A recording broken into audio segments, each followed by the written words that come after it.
अच्छा बताओ तो पहले कौन सा सिद्धांत पढ़ा था इससे पहले? निर्मितवाद। समझ गए निर्मितवाद को? निर्मितवाद मतलब बालक के मस्तिष्क में क्या करवाना है? ज्ञान का निर्माण करवाना है। तो ज्ञान के निर्माण करने की जो संरचना है ना, जो प्रक्रिया है, उस प्रक्रिया को क्या बोलते हैं? निर्मितवाद। और कैसे कैसे ज्ञान का निर्माण करवाया जाता है? तो बालक को विषय वस्तु दे दी जाती है, खुद चिंतन तर्क मनन करता है, मानसिक शक्तियों का प्रयोग करेगा। बालक दूसरों के साथ में संवाद कर सकता है, शिक्षक के साथ संवाद कर सकता है, और फिर बालक समस्या के समाधान तक पहुंचता है। एक पूर्व ज्ञान और नवीन ज्ञान दोनों के मध्य। अक्षय कुमार कह रहे हैं सर आपके नोट्स के अलावा साइकोलॉजी की स्पेशल बुक, स्पेशल नहीं आती है, साइकोलॉजी की सामान्य आती है। हाँ तो स्पेशल आती नहीं है, नॉर्मल आती है और या फिर एबनॉर्मल आती है। एक तो सामान्य आती है और एक असामान्य आती है। सामान्य मनोविज्ञान और एक असामान्य मनोविज्ञान। सामान्य मनोविज्ञान तो सामान्य लोगों के लिए और असामान्य मनोविज्ञान असामान्य लोगों के लिए आती है। मतलब जो पागल व्यक्ति है उनको कैसे ट्रीट किया जाए, इसके लिए उस किताब को पढ़ा जाता है, उसमें विधियां दी हुई होती है। अरे नहीं इतना भी नहीं यार, बेबोस करता हूं।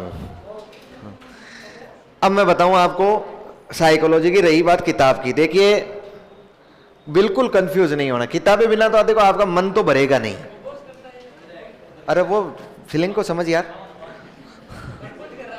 हैं मतलब फीलिंग को समझना है।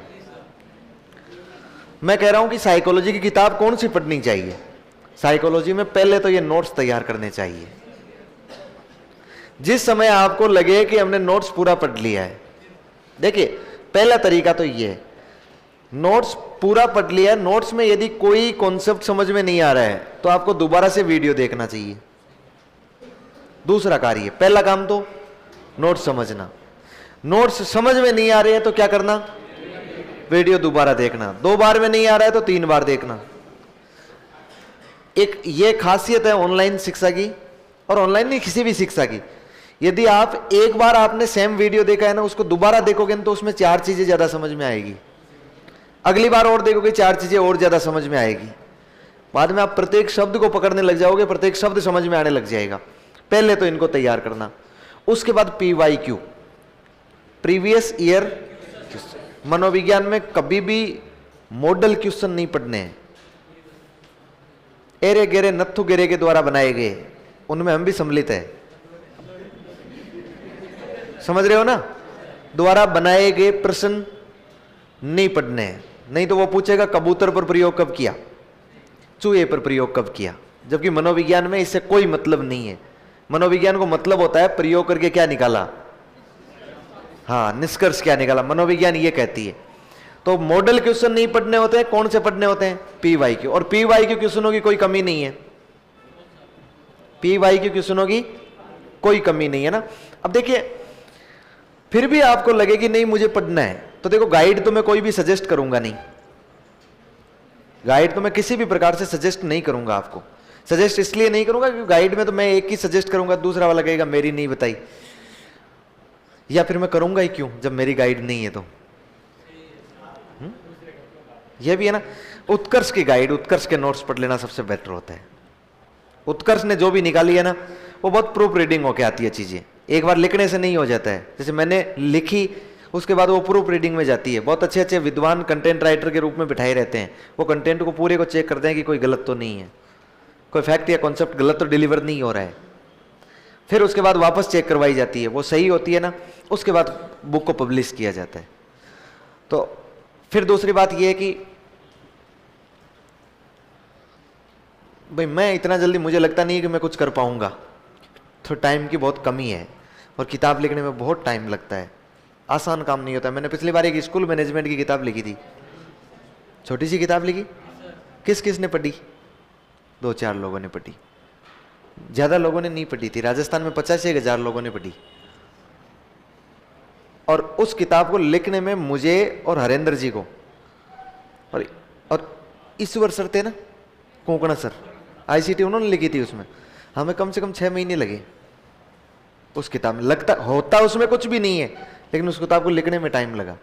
लिखने का मतलब उसमें एक एक चीजें बहुत ढंग से उठाई गई, कहाँ कहाँ से जोड़ी गई, कैसे कैसे लाई गई।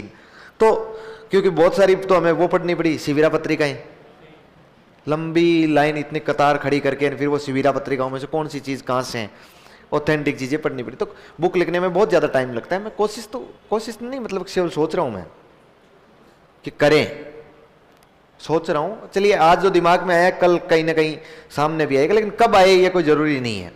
आपके काम आएगा, आपके छोटे भाई बहनों के काम आए, ये भी ज़रूरी नहीं है। बहुत जल्द आपकी खुशखबरी के लिए बहुत जल्द उत्कर्ष अब एक PYQ मनोविज्ञान साइकोलॉजी की बुक लेके आ रहा है, जिसको इंग्लिश और हिंदी दोनों वर्जन में ला रहा है। वो मेरे निर्देशन में जरूर तैयार हो रही है, जिसमें मैंने सजेस्ट किया कि भाई इंग्लिश वर्जन भी साथ में होना चाहिए, केवल हिंदी वर्जन से नहीं होगा। और जितने भी क्वेश्चन पेपर आज तक हुए हैं, चाहे किसी भी राज्य के हुए हैं, कहीं भी हुए हैं, साइकोलॉजी से संबंधित जो भी सवाल है वो सवाल उसमें मिल जाएगा। वो बुक मुझे ऐसा लगता है कि पूर्णतः उसके काम आएगी जिसने नोट्स पूर्णतः तैयार कर लिए हैं। इसके अलावा PYQ पढ़ने का कोई मतलब नहीं है। दोनों चीज़ें तैयार हो जाए ना, नोट्स और PYQ, कुछ पढ़ने की जरूरत नहीं है मेरे अनुभव से तो। और मेरा अनुभव ये है कि मैंने पास किया है। मैंने इतनी भी नहीं पढ़ी थी आप जितना पढ़ रहे हो, या तो मैंने जोड़ा है बाद में ला ला के एक एक चीज़ें, आधी चीज़ें पढ़ी थी इससे।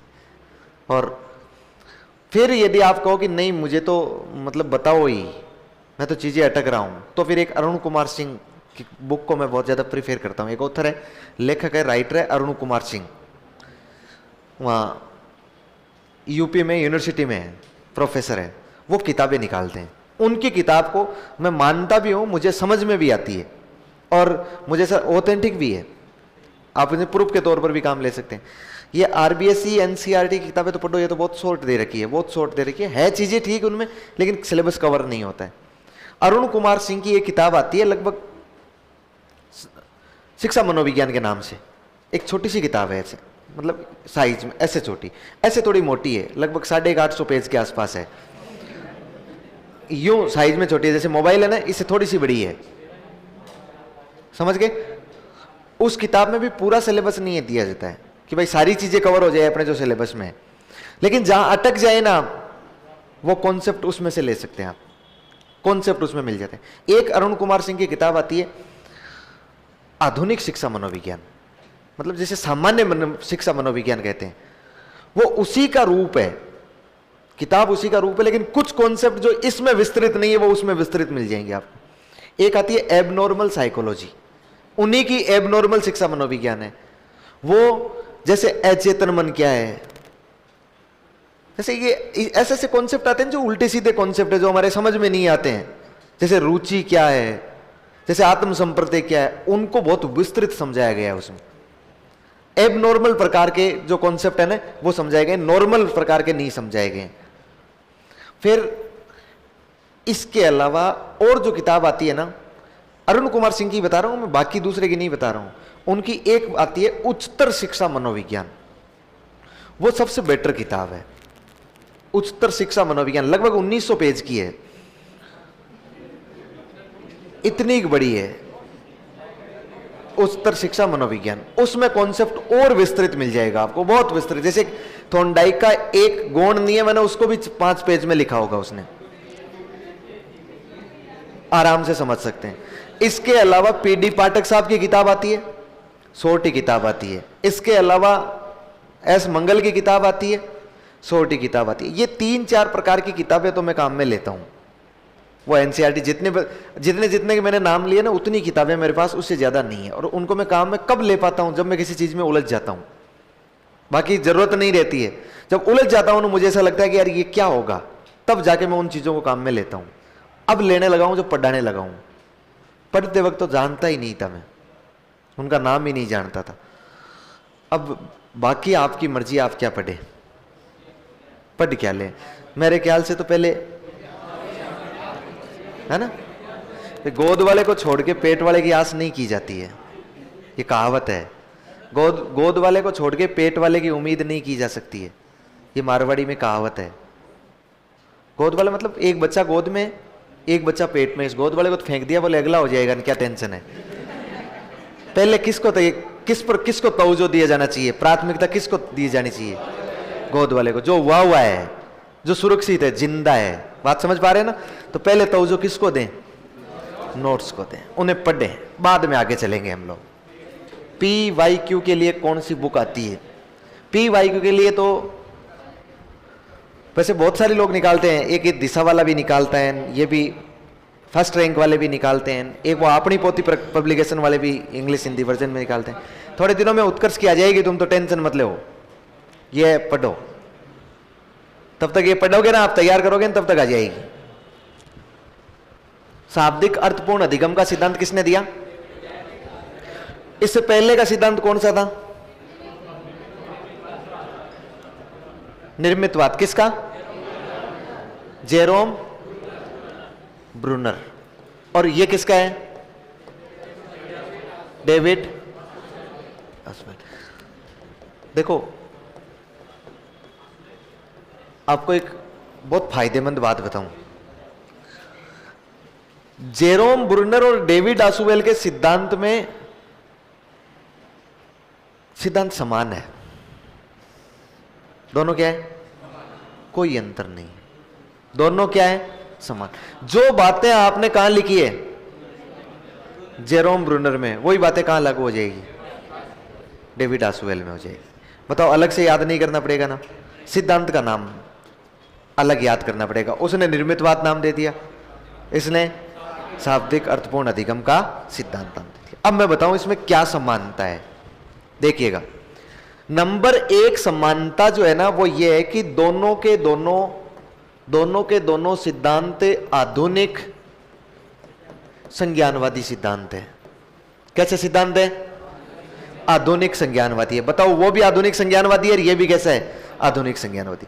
फिर दूसरी बात, दोनों के दोनों सिद्धांतों में डायरेक्ट कक्षा कक्ष शिक्षण की बात की गई है। कक्षा कक्ष शिक्षण की बात की गई है, क्लासरूम टीचिंग की बात की गई है। किसी भी प्रकार से कुत्ते बिल्ली घोड़ों को नहीं उछाला गया है। सीधे किसकी बात कर रहे हैं? कक्षा कक्ष शिक्षण की बात कर रहे हैं। वो भी कर रहा है और ये भी कर रहे हैं। अच्छा, और बताऊं, दोनों के दोनों जो सिद्धांत है ना, दोनों के दोनों सिद्धांतों में सीखने का आधार, जैसे आपको बताओ तो पुनर्बलन माना था स्किनर ने, अनुकरण माना था बांडुरा ने, उसी प्रकार से इन दोनों ने सीखने का आधार माना है, सीखने का आधार माना है अर्थपूर्ण अधिगम, अर्थपूर्ण अधिगम एवं समझ को। किसको माना है? मीनिंगफुल लर्निंग एवं अंडरस्टैंडिंग। ये दोनों लोग सीखने का आधार पुनर्बलन, अनुकरण, प्रतिक्रिया, अनुक्रिया, अनुबंधन को नहीं मान रहे हैं। ये कह रहे हैं कि बालक किसके आधार पर सीखता है? अर्थपूर्ण अधिगम और समझ, अपनी खुद की समझ और अर्थपूर्ण मीनिंगफुल। बात समझ पा रहे हैं ना? सीखने का आधार अर्थपूर्ण अधिगम एवं समझ को माना। और दोनों ही सिद्धांतों ने, दोनों ही लोगों ने व्यवहारवादियों द्वारा रटकर सीखना। आपको पता है व्यवहारवादी कैसे सिखाते हैं? क्रिया करके, मतलब रटकर सिखाते हैं। व्यवहारवादियों द्वारा रटकर सीखने को बिल्कुल अस्वीकृत कर दिया है। मैंने क्या बताया आपको?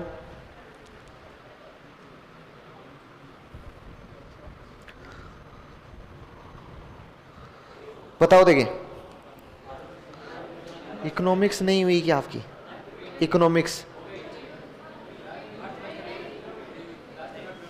है क्या सिलेबस में? एक टॉपिक हो जाएगी रे। फिर यार बीच में मैं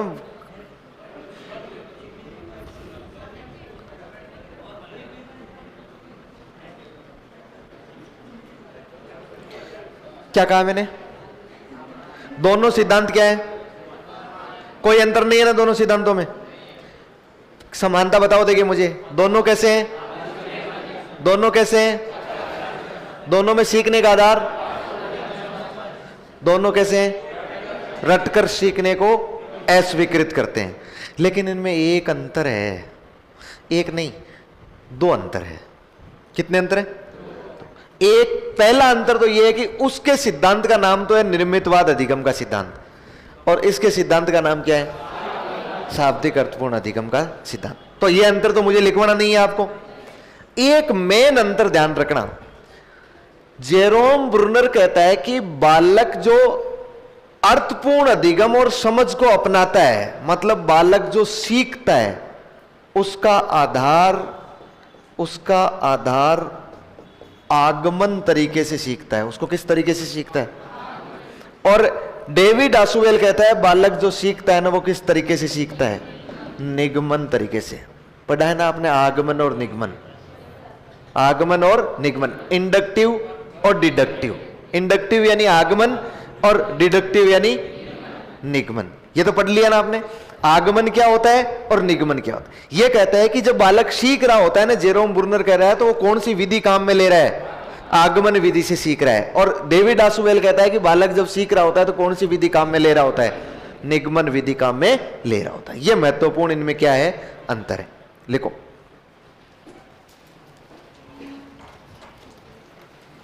इसमें लिख लिया ना आपने, नाम लिख लिया डेविड आसुवेल। नेक्स्ट लाइन में लिखो, लिखो जेरोम ब्रूनर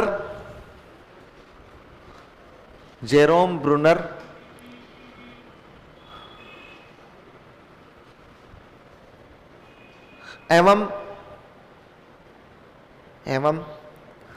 जेरोम ब्रूनर एवं डेविड आसुवेल, जेरोम ब्रूनर एवं डेविड आसुवेल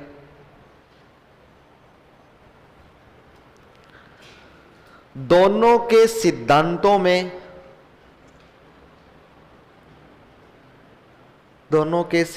में लगभग समानता है।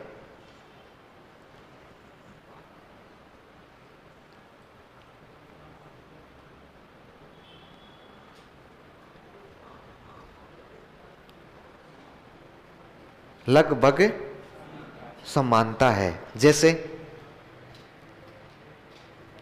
डेस लगा के नंबर 1 लिखो, नंबर 1 लिखो। दोनों आधुनिक संज्ञानवादी सिद्धांत है, दोनों आधुनिक संज्ञानवादी सिद्धांत है।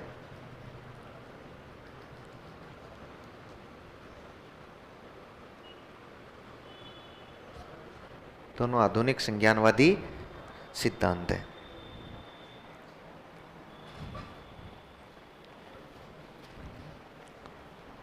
हो गया। फिर नंबर 2 लिखो,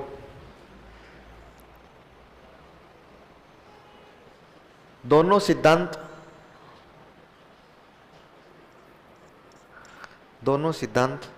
प्रत्यक्ष रूप से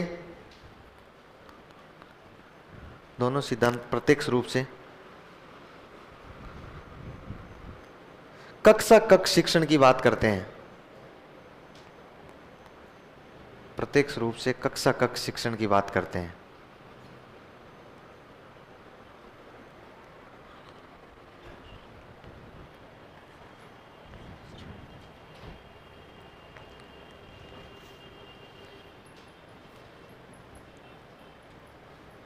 शिक्षण की बात करते हैं। नंबर 3 लिखो,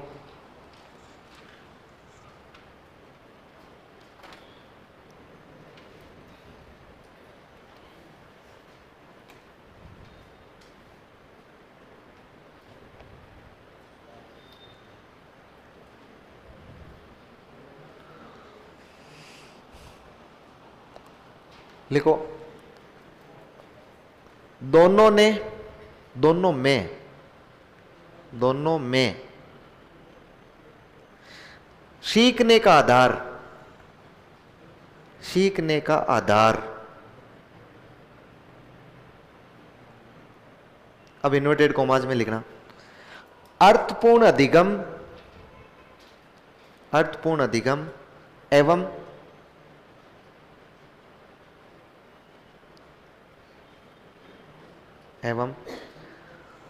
समझ को माना गया है।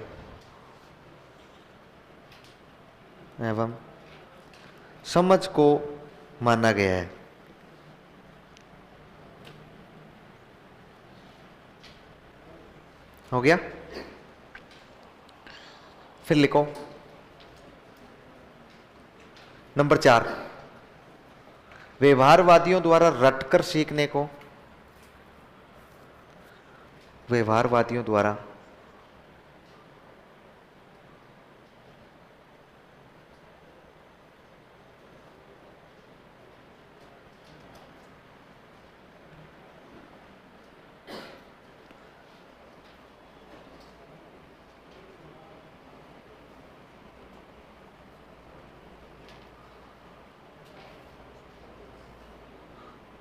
क्या लिखा है?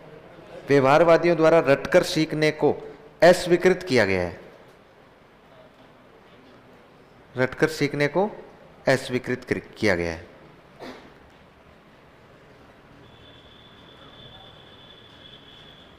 हो गया? अब लाइन बदल के लिखो। इन समानताओं के बावजूद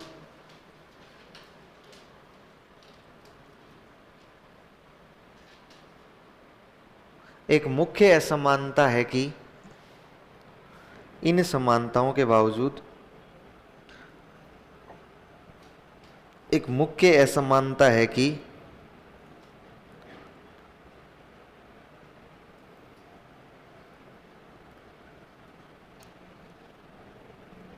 मुख्य असमानता है कि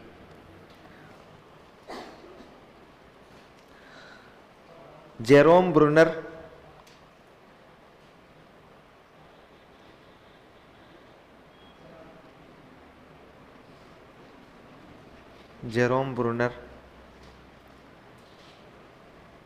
सीखने को आगमन तरीके से,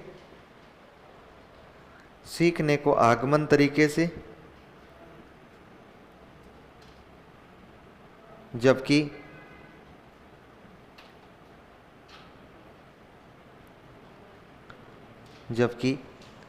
आसुवेल निगमन तरीके से मानता है।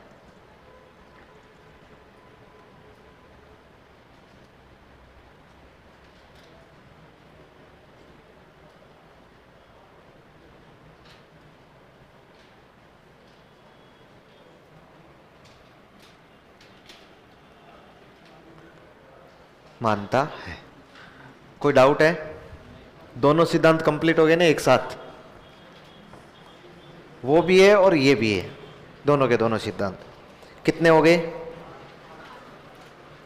8। 9 नंबर लिखें, 9 नंबर लिखें।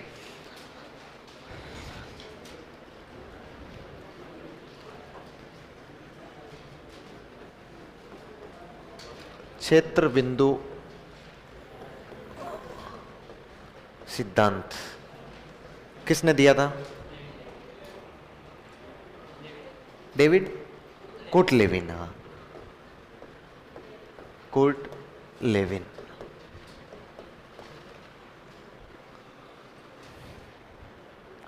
क्षेत्र बिंदु सिद्धांत।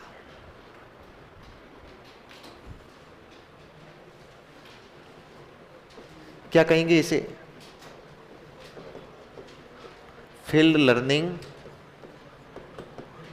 थ्योरी। Field learning theory.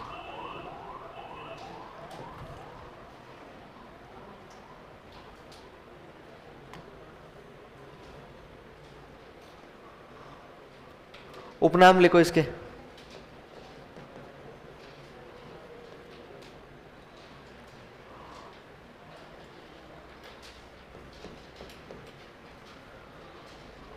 क्षेत्र तो हो ही गया।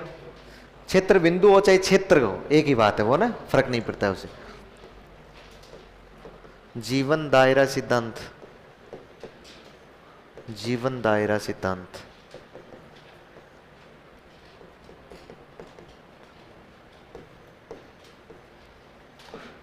तल रूप का सिद्धांत।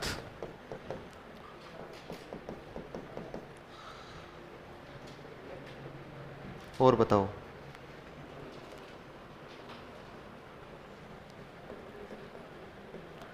सदिश व कृष्ण का सिद्धांत।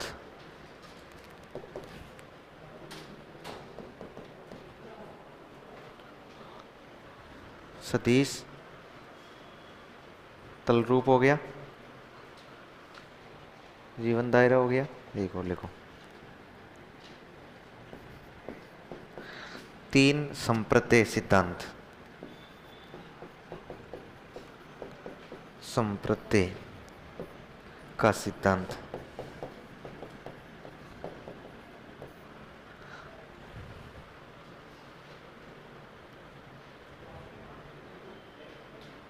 और क्या है?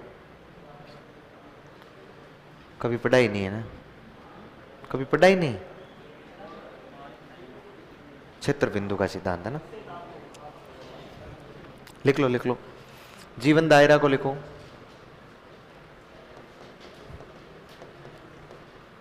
Life space theory. तल रूप को टोपोलॉजिकल थ्योरी।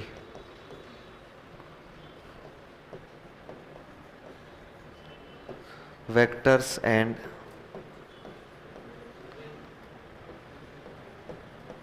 वेलनेसेस थ्योरी।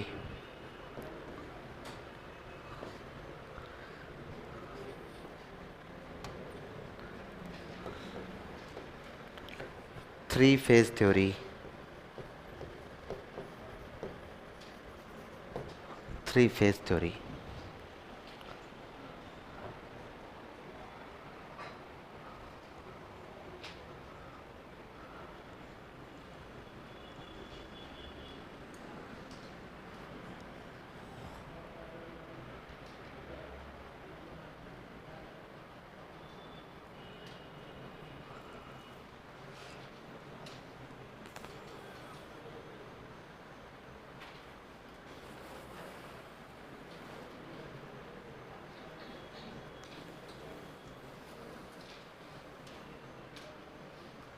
बिल्कुल मैं करता हूँ। बुकशाला में जो भी बुक ऐड कर आपको खरीदनी हो ना, परचेज करनी हो उत्कर्ष से, उसमें आप कर सकते हैं।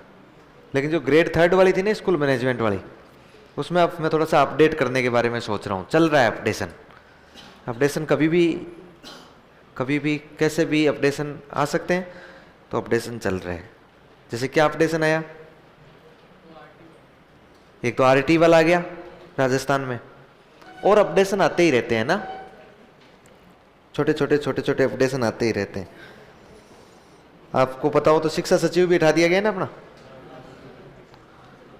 और निदेशक भी कितने बन गए हैं, 2 बन गए हैं। तो उनमें काफी अपडेशन, नया अपडेशन होगा, वो निकाल दो। ये लिख लिया आपने, क्षेत्र बिंदु का सिद्धांत किसने दिया था?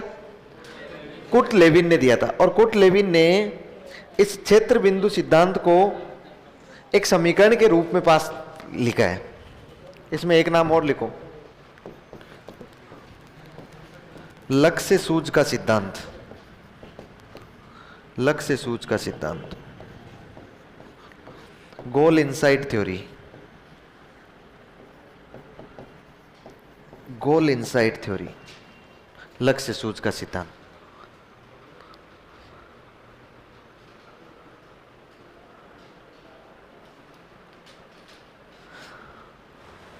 गोल इनसाइट थ्योरी।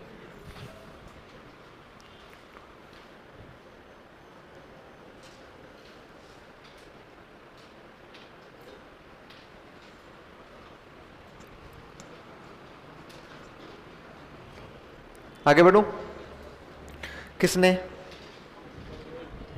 कुर्ट लेविन ने। अच्छा, इसने कुर्ट लेविन ने जो अपना सिद्धांत दिया था ना, इसमें लर्निंग बराबर P इंटू एफ, ये समीकरण दी थी भाई। ये इसका सिद्धांत है पूरा। क्या मतलब होता है? अब मतलब मैं इसका समझाऊं तो, इस एल यानी तो क्या होता है? लर्निंग। एल का मतलब तो क्या होता है? नीचे ये समीकरण लिख लो,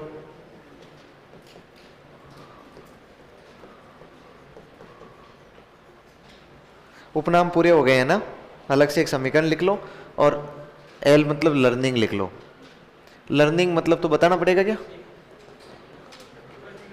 अधिगम।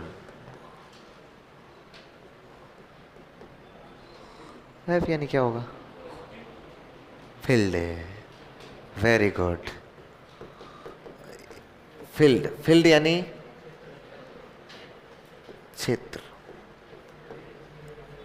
या इसे कहा गया है जीवन दायरा। फिर पी यानी, पी यानी बताओ बताओ, फेज,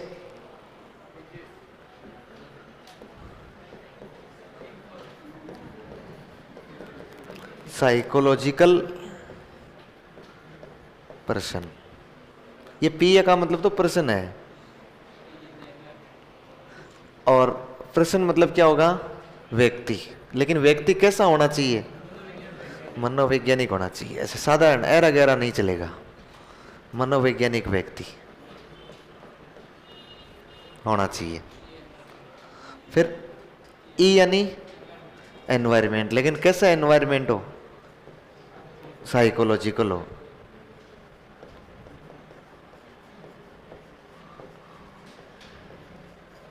साइकोलॉजिकल एनवायरमेंट मतलब वातावरण तो हो, लेकिन कैसा वातावरण हो, मनोवैज्ञानिक वातावरण हो,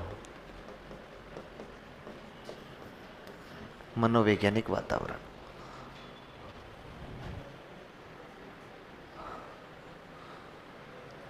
किताब कब तक परचेज, अभी रुक जाओ भाई, अभी रुकना पड़ेगा, पहले पात्रता आ जाने दो, उसके बाद परचेज करना है। अभी नोट्स वोट्स तैयार करके रखो, कोई बहुत ज़्यादा अपडेट नहीं आएगा उसमें, नोट्सों वाली बातें आएगी। फिर किताब को 3 दिन में पढ़ लेना, बस कंप्लीट।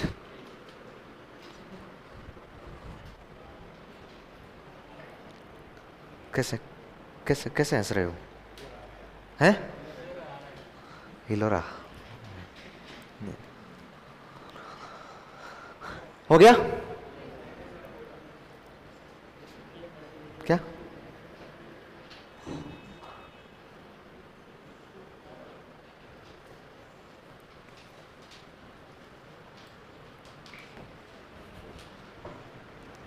अरे लिखना था, 2 नाम लिखने थे, पता नहीं एक एक देख देख के लिख लें।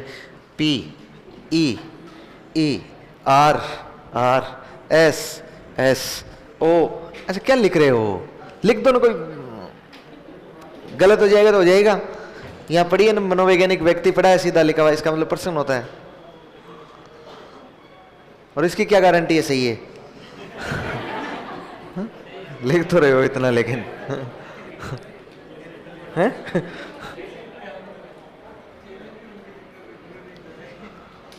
हो गया? ध्यान से समझना, ध्यान से समझना। कुर्ट लेविन गेस्टाल्टवादी था कि नहीं था? कैसा था? गेस्टाल्टवादी। देखिए,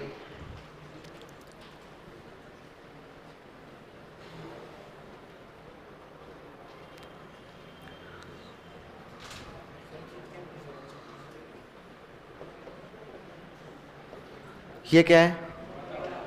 बालक, ठीक है। देखिएगा, ये बात तो अपने क्या चल रही है कि भाई बच्चा सीखेगा कैसे। कुर्ट लेविन कह रहा है कि ये जो बालक है ना, ये बालक सीखता कैसे है? तो ये बालक सीखता है वातावरण के साथ अंतःक्रिया द्वारा। कैसे सीखता है? वातावरण के साथ अंतःक्रिया द्वारा, ठीक है। वातावरण का मतलब है समाज में रहने वाले लोग। वातावरण का मतलब क्या है? समाज में रहने वाले लोग। उसके लिए वातावरण वही एक नहीं है, एनवायरमेंट वही तो है। यह कह रहा है कि बालक जिन भी लोगों के साथ अंतःक्रिया करता है, जिन भी लोगों के साथ अंतःक्रिया, देखने का प्रयास करना आप, बालक क्या कर रहा है? अंतःक्रिया कर रहा है। अंतःक्रिया किन लोगों के साथ करता है? या तो उसके परिवार के सदस्य, या उसके रिश्तेदार, या स्कूल, या उसके मित्र, या वो जहां घूमने जा रहा है वो कर रहा है कि नहीं कर रहा है। जिन प्रकार के जहां जहां जिन लोगों के मध्य वो अंतःक्रिया कर रहा है, जिस क्षेत्र तक बालक पहुंच रहा है, उसको कहा गया है फील्ड। ये उसके लिए क्या बन जाएगा? फील्ड। मतलब इसे नाम दिया गया है जीवन दायरा।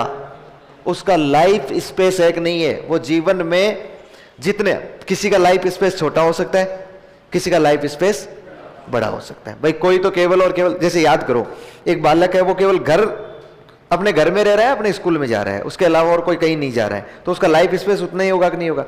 एक बालक है वो प्री वेडिंग के लिए कहीं जा रहा है, पोस्ट वेडिंग के लिए और कहीं जा रहा है, उसका लाइफ स्पेस बड़ा होगा कि नहीं होगा। देखो अभी ये लिख रहा था कि sir Anant Ambani pre wedding कर रहा है, हैं? हाँ, ये प्री वेडिंग चल रही है भाई।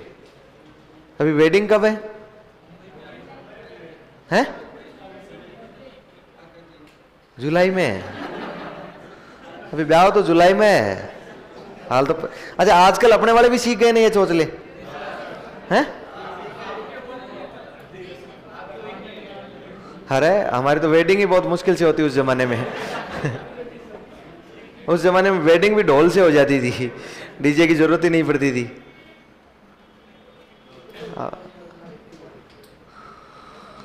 चलिए मैं बताना क्या चाह रहा हूं, है ना।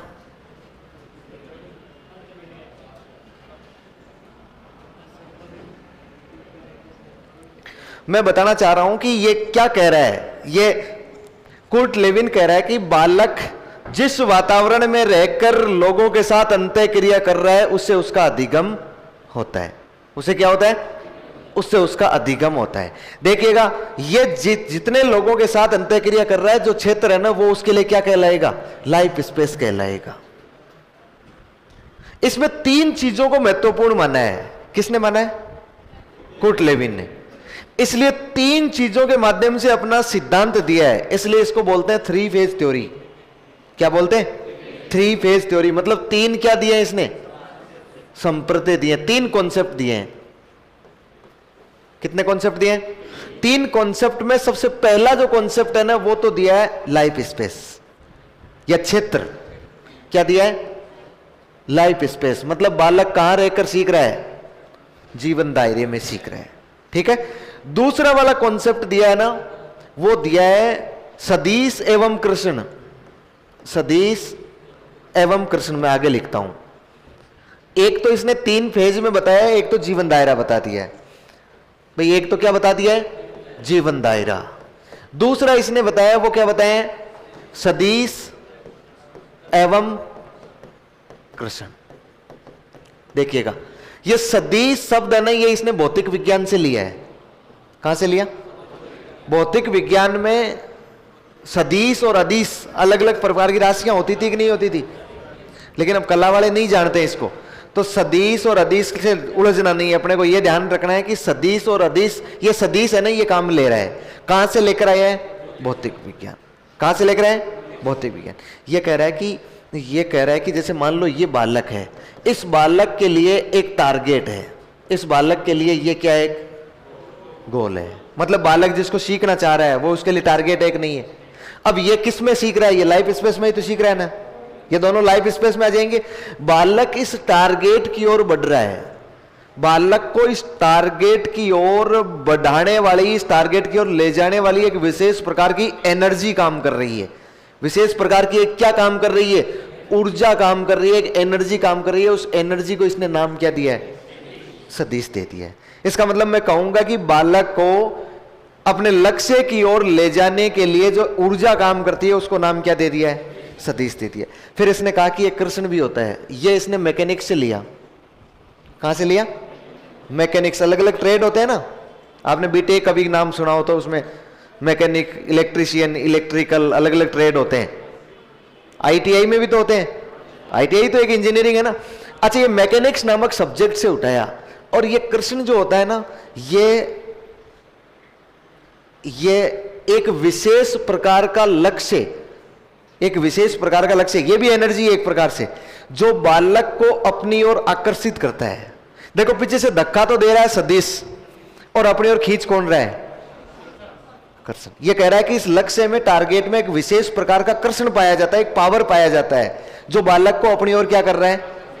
आकर्षित कर रहा है। जैसे बालक मान लीजिए 2 का पहाड़ा लिखना सीख रहा है, तो 2 का पहाड़ा लिखना सीख रहा है, तो वो गुरुजी से संपर्क में, वो उसका जीवन दायरा हो गया, लाइफ स्पेस। उसमें उसको 2 का पहाड़ा सिखाने के लिए एक एनर्जी काम कर रही है, वो तो सदिश है। और 2 का पहाड़ा उसे अपनी ओर आकर्षित कर रहा है, वो उसके लिए क्या है? कृष्ण है। बात समझ पा रहे हैं? नहीं समझ में आए तो ज्यादा लोड नहीं लेना है, क्योंकि खुद को ही समझ में नहीं आया कुटलेविन को क्या कह रहा हूं मैं,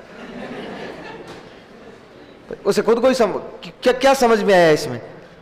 वो थोड़ा सा ये है कि इंजीनियरिंग बीटेक किया हुआ था, इसलिए उसने ये ऐसे शब्द वब्द पकड़ लिए थे अपने। मैंने आपको आसान भाषा में समझा दिया कि ये तो है ना, ये तो एक ऊर्जा है जो उसको लक्ष्य की ओर धकाती है, और ये एक पावर या आकर्षण कर्षण होता है एक, वो उसे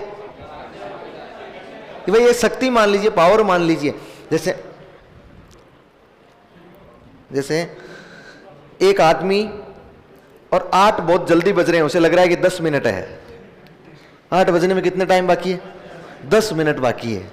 अब वो व्यक्ति, उस व्यक्ति को उस गंतव्य स्थान तक, टारगेट तक पहुंचना है।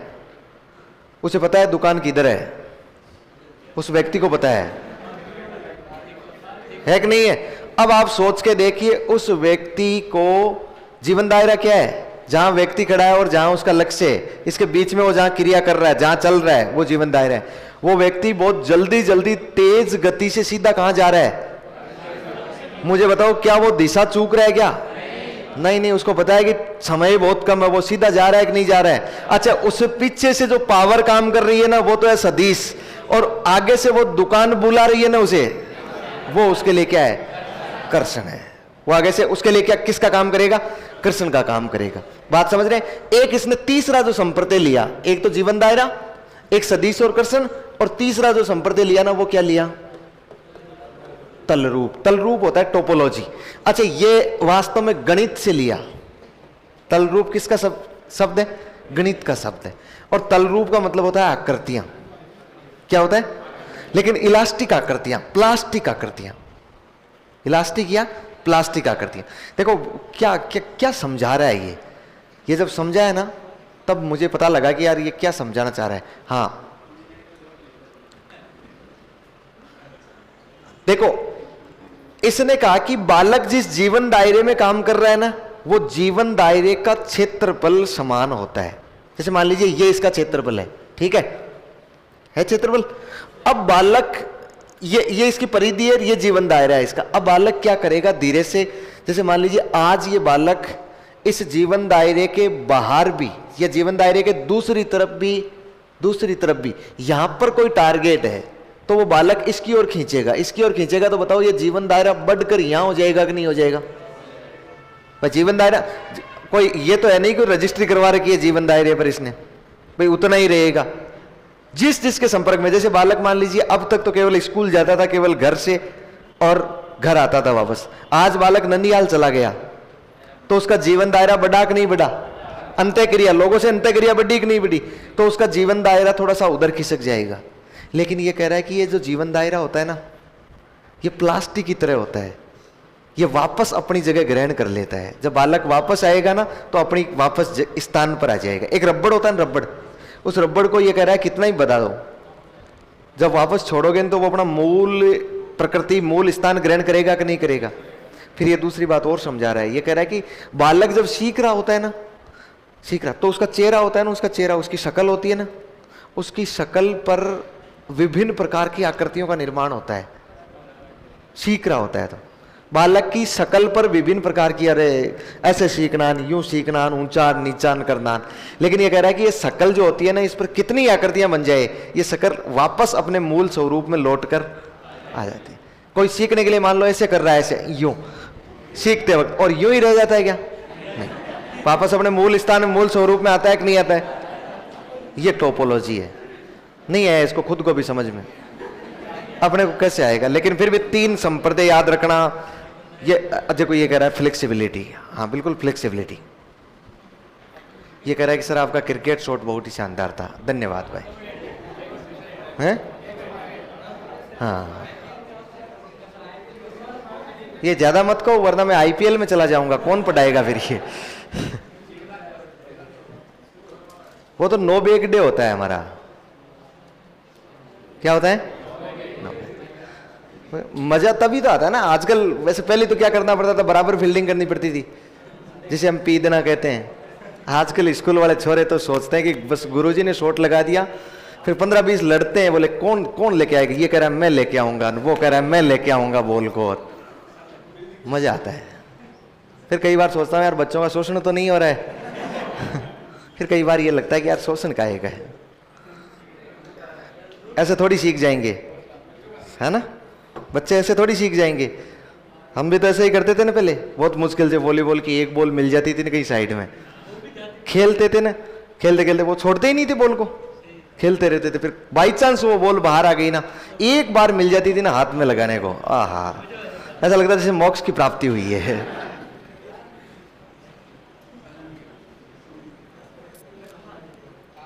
खेलते हैं कि नहीं खेलते हैं आप लोग कभी जीवन में? खेलते हैं? किस किस को खेलने का शौक है? अच्छा, बहुत अच्छा। लड़कियों में से 2-4 को है, बाकी तो रोटी बनाने का एक नहीं है? नहीं है तो भी सीखना पड़ेगा, तभी तो रोटी बनानी पड़ती है। शौक रखा करो, कि मैं इसलिए नहीं कह रहा हूं।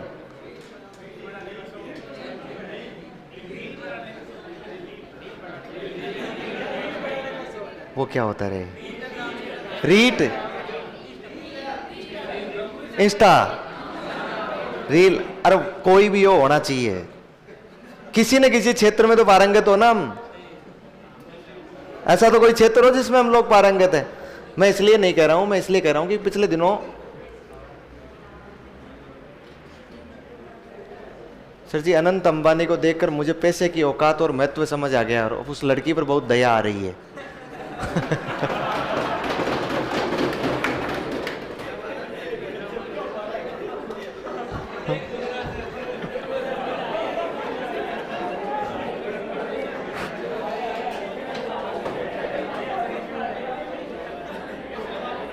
नहीं, इसके पास संवेगात्मक बुद्धि अच्छी है आकाशदीप के पास। मैं इसलिए कह रहा था कि पिछले बार मैं एक अपने नागौर जिले की टीम लेकर गया था वॉलीबॉल की। वॉलीबॉल में स्मैश बॉल होता है ना, स्मैश बॉल, उसकी एक टीम लेकर गया था नागौर जिले में। हमारे वाले स्कूल वैसे वॉलीबॉल स्मैश में छात्र वर्ग में प्रथम स्थान पर रही थी पूरे जिले में। हमें बड़ी गौरवान्वित महसूस हुए हम अपने आप में, बोले हमारे खेलने से देखो बच्चों को कितना फायदा हुआ है। फिर लड़कों की लड़कियों की 4 टीम लेके गया था, भीलवाड़ा एक प्रतियोगिता हुई थी, वहाँ पर मुझे कुछ स्टूडेंट मिले भी थे। शाहपुरा में हुआ था, भीलवाड़ा में। अब तो शाहपुरा अलग हो गया, शाहपुरा में वो जो जेल वेल बनी हुई है ना उसके बीच में, गाँव के बीच में। तो हमारी टीम अच्छी थी, वो लड़कियों की, लड़कियाँ बहुत अच्छी खेल रही थी। लेकिन फिर एक तो शाहपुरा की टीम फाइनल में आ गई और एक हमारी फाइनल में आ गई। अगर होम ग्राउंड का, और वो मैच करवाया गाँव के बीच में। फिर दूसरी बात, लड़कियाँ सुबह से खेल रही थी बेचार, 4 दिन से तो खेल ही रही थी, उस दिन बहुत मैच हुए। सुबह से वो लड़कियां लगातार खेल रही थी, रात को लगभग 12:30 बजे मैच हुआ उनका फाइनल। अब सुबह से लड़कियां खेलेगी तो थकेगी तो सही, कितना क्या दे दोगे आप उन्हें, कितना एनर्जी पावर दे दोगे। फिर दूसरी बात, फिर लड़के होते हैं तो भी डाकी की तरह किड़का के खा जाते हैं, वो लड़कियां खाती भी नहीं। फिर भी जितनी कोशिश करनी थी उतनी कोशिश की, भाई लड़कियों को कम से कम नारियल पानी, डेयरी मिल्क, चॉकलेट, जो जो वो खाए ना, वो कहाँ पानी पता, पकड़ पकड़ के तो उठा रहे थे, उनको उठने की हिम्मत नहीं हो रही थी। फिर दूसरी बात, वो जो सामने वाली टीम थी ना, वो थोड़ी बहुत वैसे होम वहीं के आयोजक थे, वहीं की टीम थी, तो उनको तो केवल एक सुबह एक सेमीफाइनल मैच करवाया था, उसके बाद वो टीम रेस्ट में थी। और हमारी टीम पूरे दिन खेल रही थी। वो उन्होंने मैच भी इस हिसाब से रखा, उनको पता था कि ये डीडवाना की टीम आगे जाएगी, इसलिए उन्होंने टीम को इस हिसाब से रखा। फिर भी चलिए, उनकी गलती नहीं है वो तो चलिए, वो तो सबके दिमाग में होता है, यदि आयोजक में भी होता ना। हाँ, क्योंकि मारवाड़ी में एक कहावत है, गोडा पेट का नहीं लुढ़ा है, मतलब अपनों का साथ जरूर देगा, विपरीत साइड में नहीं जाएगा। रात को 12:30 बजे से मैच हुआ, फिर वो चिटिंग, वो तो सब स्वाभाविक चीजें। लड़कियां खेली भी बहुत अच्छी। पहला जब राउंड हुआ ना, तो उस पहले राउंड में 5-25 से हम जीत गए। 5-25 का मतलब होता है अगली टीम को हमने केवल 5 पॉइंट बनने दिए। एक तरफा मुकाबला, एक तरफा। उसके बाद लड़कियां थक गई। अब उस मैच में धीरे धीरे दूसरे वाले मैच में अच्छा डिफेंस सीख गई। फिर शाहपुरा की टीम को कमियां तो पकड़ ही लेती है ना वो टीम, उस टीम ने कमियां पकड़ ली। क्योंकि हमारे पास 2 खिलाड़ी अच्छे नहीं थे, 2 लड़कियां अच्छी थी जो अपनी बॉल भी ढंग से उठा नहीं पा रही थी। ठीक थी वैसे, लेकिन मतलब मामला हुआ नहीं। फिर चारों ओर से वो सारे के सारे हाउ लड़न हालान, करे क्या, बहुत संकट हो गया था। दूसरे वाले मैच में दूसरा वाला मैच चला नहीं, जीत लिया, ले दे के जीत लिया। फिर पूर्णतः लड़कियां थक गई और हाफ उलट और तीनों के तीनों शेट मार गए। लेकिन तब मैंने देखा कि उनमें से खेलने वाली जो लड़कियां थी ना, उनके पास वास्तव में एक अजीबो गरीब शक्तियां थी अपनी। हमारी कोई बहुत दूर की नहीं है, मतलब स्कूल में पढ़ने वाली लड़कियां, लेकिन उन्होंने मेहनत की है। लड़कियों की बात कर रहा हूं मैं। एक लड़की का नाम था बबीता, छोटी सी लड़की थी। एक उसकी छोटी बहन थी जो शायद कौन सी 6वीं क्लास में, क्लास 6 क्या होती है, क्लास 6 वाली लड़कियां बॉल उनके पास में आ जाए तो वो चिल्ला के भागती है, ओ क्या आ गया। अंकिता नाम की लड़की थी। दोनों लड़कियां इतनी अच्छी खेलती है, इतनी अच्छी, इतनी जबरदस्त खेलती है। अभी दोनों कहाँ गई है, वहाँ शायद मलेशिया गई है, भारत सरकार ने भेजा है दोनों को खेलने के लिए, सीखने के लिए। एक उसमें अलवीरा खान की लड़की, इतनी गजब की शॉट मारती है, और खिलाड़ी, बेस्ट ऑफ खिलाड़ी का तो अवार्ड मिला ही। अभी पिछले दिनों उसका चयन हुआ। वो तीनों लड़कियां जिनका मैं नाम ले रहा हूँ, राष्ट्रीय स्तर पर गई थी खेलने के लिए, नेशनल लेवल पे खेलने के लिए। अभी एक चेन्नई में खेलो इंडिया गेम हुए थे, अंतर्राष्ट्रीय गेम खेलो इंडिया ना, उस खेलो इंडिया में राजस्थान की टीम दूसरे स्थान पर रही थी, पहले स्थान पर नहीं रही थी। वहां पर सम्मानित होकर वो आई थी। तो मुझे पता है कि यार लड़कियां भी कितनी शानदार तरीके से खेलती है, यदि उनको प्रैक्टिस करवाई जाए तो। प्रैक्टिस करवाने वाला होना चाहिए, बेटा नहीं रोटी बनाने के भरोसे मत रहो। आपको लग रहा होगा कि रोटी कौन बनाएगा, मेहनत करो। 10-12 हज़ार रुपये में एक आदमी रहता है और वो रोटी वोटी बना के, झाड़ू पोछा सब कुछ करके व्यवस्था कर देगा। और कईयों के तो नसीब में भी हो जाएगा वो जरूरत ही नहीं है 10-12 हज़ार देने की। करेगा क्या फिर वो भाई, वो नहीं पढ़ेगा लिखेगा तो क्या करेगा फिर, वही काम रह जाएगा उसका। आगे बढ़ो।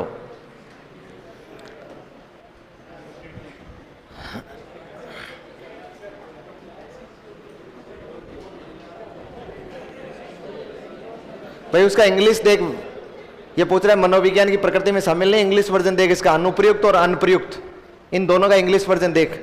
जिसमें अप्लाइड लिखा हुआ है वो है, और अप्लाइड के अलावा है वो नहीं है। हैं? नहीं, इंग्लिश वर्जन से ही समझ में आएगा, ये हिंदी वर्जन से। हाँ तो अप्लाइड है वो तो है, सकारात्मक है, विधायक है, और फिर एक अप्लाइड है, और इसके अलावा जो है वो नहीं है।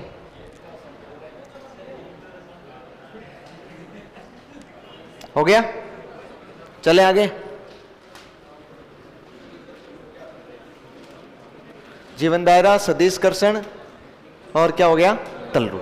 लिखो अब एक बार लिखो इसे।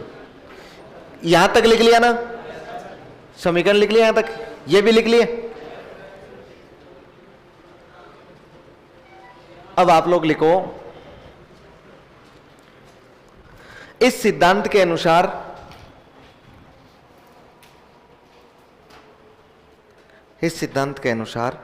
अधिगम व्यक्ति एवं वातावरण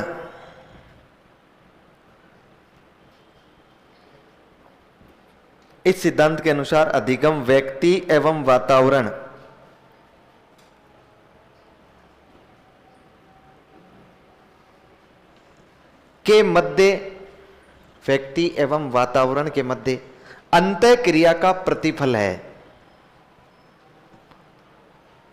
अंतःक्रिया का प्रतिफल है।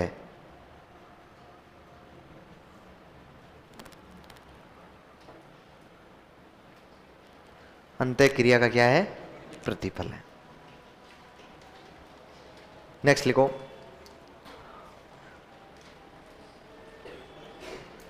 कुर्ट लेविन ने इसमें 3 संप्रत्यों की चर्चा की है।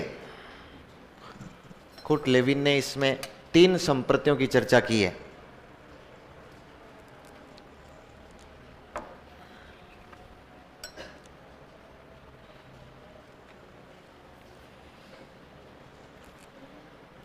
तीन संप्रत्यों की चर्चा की है। पहला क्या हो जाएगा, पहला लिख लो, क्षेत्र ओब्लिक जीवन दायरा। नंबर 1 लिखो, क्षेत्र ओब्लिक जीवन दायरा। बताओ देखें क्या होगा।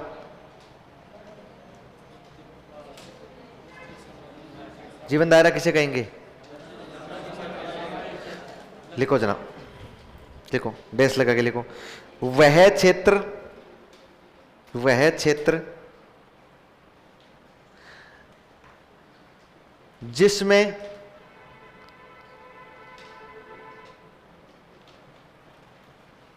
रहकर बालक अंतः क्रिया करता है।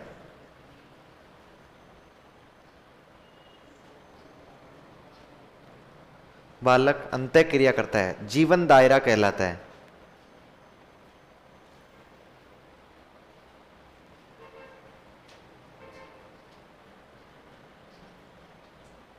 भाई लाइफ स्पेस कौन सा हो जाएगा? जिसमें रहकर बालक अंतः क्रिया कर रहा है, वो उसके लिए क्या बन जाएगा? जीवन दायरा। दूसरा लिखो, सदिश व कृष्ण।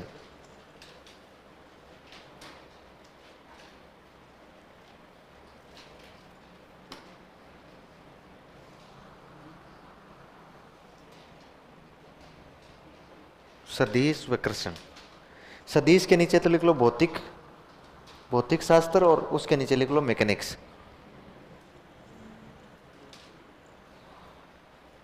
मतलब ये तो भौतिक से लिया गया, और ये कहां से लिया गया है? मैकेनिक्स से लिया गया। और आगे डैश लगा के लिखो।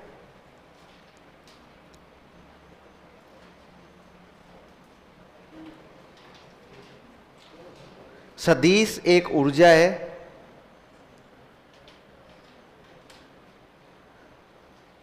जो बालक को लक्ष्य की ओर ले जाती है।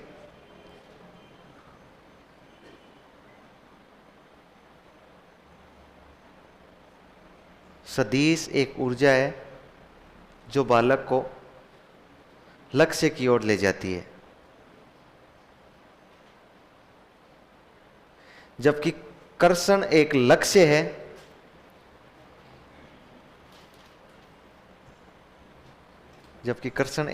है जो बालक को अपनी ओर आकर्षित करता है।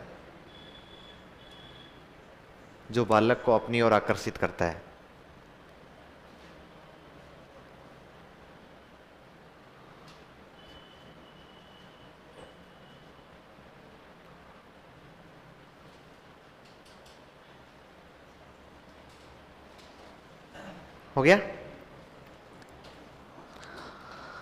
फिर नंबर 3 लिखो, तलरूप। तीसरा संप्रत्यय।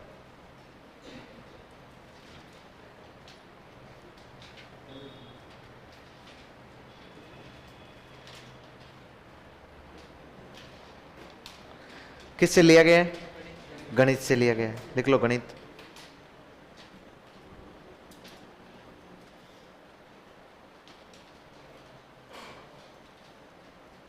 आ गया? जरूरी है, ये चीजें तो ऑनलाइन भी मिल जाती है। कब कहा मैंने? बता, मैंने कब कहा कि तू कहां जा रहा है? चलो चाल डाल चेंज है कि नहीं है? हैं?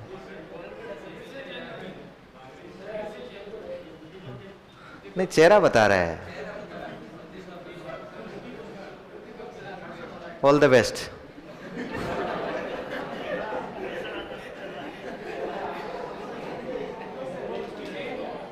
हैं?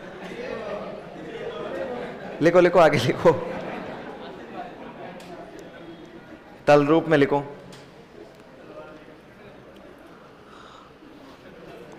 लिखो,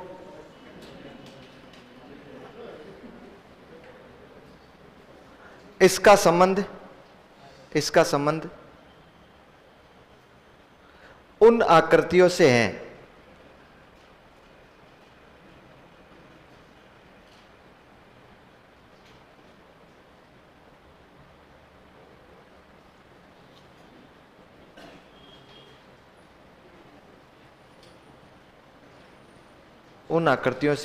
जो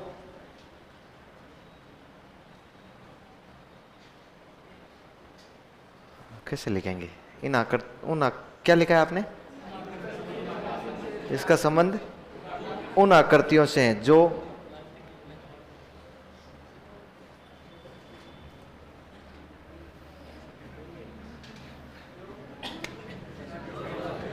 नहीं आता है मुझे। लिख लो आप अपनी मर्जी से, लिख लो। हैं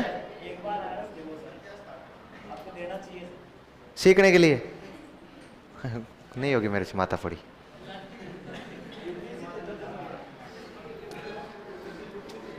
इसका संबंध उन आकृतियों से है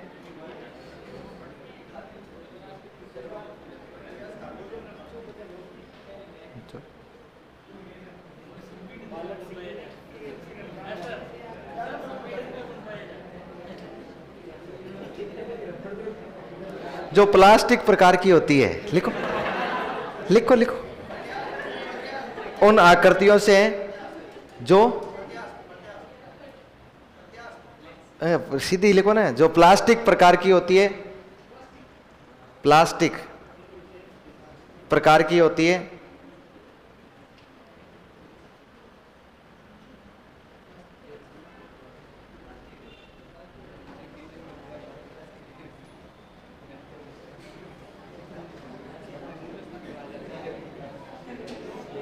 अर्थात अपने मूल स्वरूप में लौट आती है।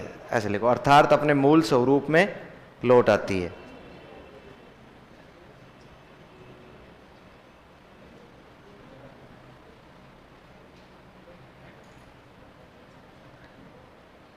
कंटिन्यू लिखना ना, कंटिन्यू लिखना। कुर्ट लेविन ने जीवन दायरे की तुलना ऐसी आकृतियों से की है। कुर्ट लेविन ने जीवन दायरे की तुलना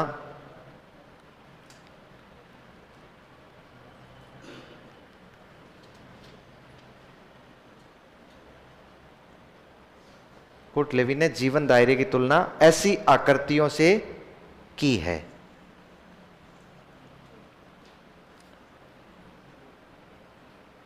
अब समझ जाएंगे ना भाई, किससे की है भाई? ऐसी इलास्टिक आकृतियों से की है जो मूल स्वरूप में आ जाती है। और जीवन दायरा ऐसा ही होता है, एक बार बढ़ता है लेकिन वापस अपने मूल स्वरूप में लौट कर आ जाता है। अब मुझे बताओ, इसके हमने उपनाम लिखे थे ना, बताओ जीवन दायरा का सिद्धांत याद रह जाएगा, फिर तलरूप का सिद्धांत, सदिश विकर्षण का सिद्धांत, तीन संप्रदाय का सिद्धांत। देखना, ध्यान रखना, एक तो था इनसाइड थ्योरी, वो तो कौन सी थी? सूझ एवं अंतर्दृष्टि, कोहलर ने दी थी। गेस्टाल्ट थ्योरी दी थी नहीं थी? गेस्टाल्टवाद। आप याद करके देखो, कुर्ट लाइन लेविन भी तो गेस्टाल्टवादी एक नहीं है। इसलिए सूझ से तो वो सहमत है ना, लेकिन ये कह रहा है कि वो सूझ उत्पन्न किस कारण होती है? लक्ष्य के कारण होती है। जो बालक उस लक्ष्य की ओर आगे बढ़ रहा है ना, वो सूझ किसके कारण उत्पन्न हो रही है? उसे लक्ष्य के कारण हो रही है। इसलिए इसका नाम क्या हो गया? लक्ष्य सूझ। यदि गोल इंसाइट लिखे ना तो क्षेत्र बिंदु, और यदि केवल इंसाइट लिखे तो कोहलर वाला। ध्यान रखिएगा। फिर लिखो, कितने सिद्धांत हो गए?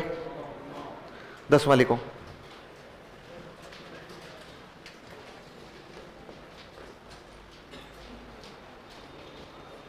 टोलमैन ने कौन सा सिद्धांत दिया था? वेरी गुड, लिख लो। चिन्ह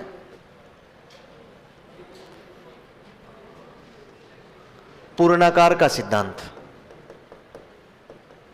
पूर्णाकार का सिद्धांत किसने दिया? टोलमैन ने।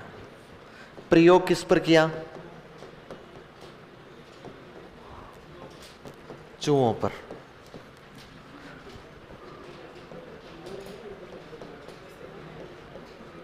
एंड बी ग्रुप, चिन्ह पूर्णाकार।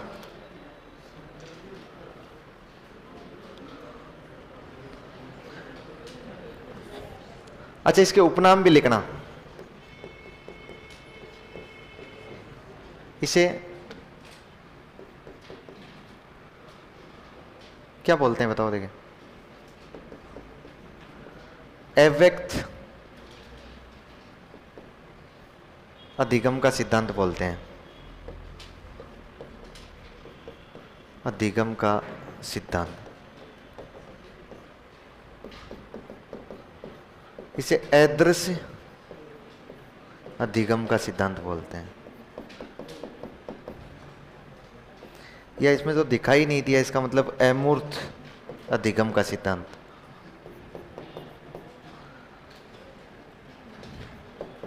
इसे अधिगम का प्रतीक सिद्धांत भी बोलते हैं, या अधिगम का केवल चिन्ह सिद्धांत भी बोलते हैं।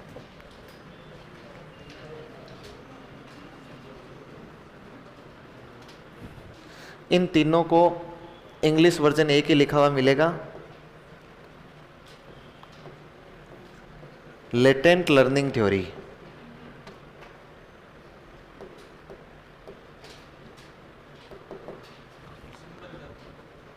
और इनका मिलेगा sign learning theory, sign learning theory.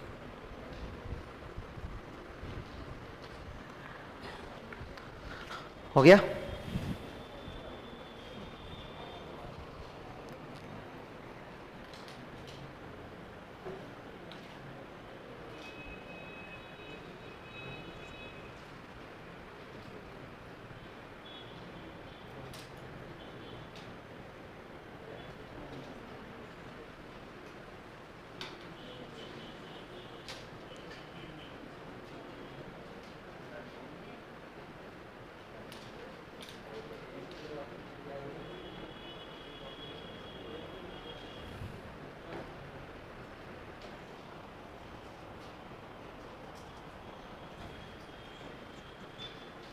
हो गया क्या?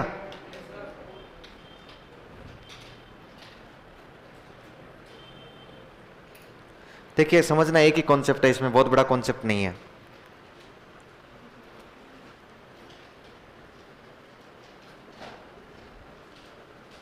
बस इतना ही लिखेंगे इस सिद्धांत में और कुछ नहीं लिखेंगे, इतना ही ध्यान रखना है।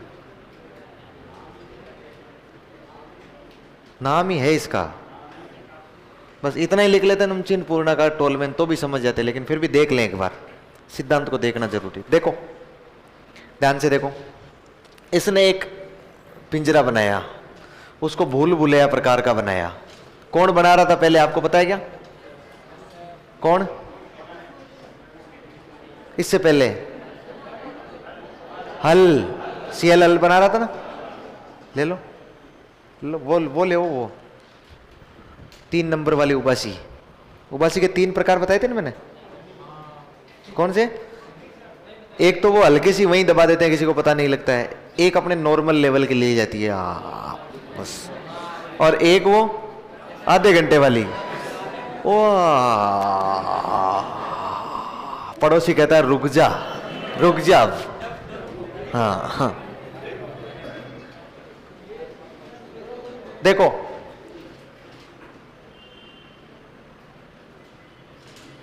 वेरी गुड, हेमंत चौहान कितनी अच्छी बात लिख रहा है। ये मैं बताऊंगा भाई ये कैसे है। देखिए इसमें क्या करता है, ये प्रयोग करना है, एक बार एंट्री और उसके बाद में एग्जिट। सेम कहानी है, कोई चेंजेस नहीं है। आपको पता हो तो हल ने भी यहां पर भोजन रखा था कि नहीं रखा था? अरे आप कहीं भूल गए होंगे, वो तो मैं समझा रहा था आपको, वो तो केवल समझाने का तरीका था। यहां पर बहुत खुशबूदार भोजन रखा था, तड़का लगाया हुआ था जिसमें बहुत खुशबू आ रही थी, नहीं तो चूहा क्यों भागता? नहीं भागता। यहां पर भोजन की खुशबू आ रही थी इसलिए तो गेट की ओर भाग रहा था ना।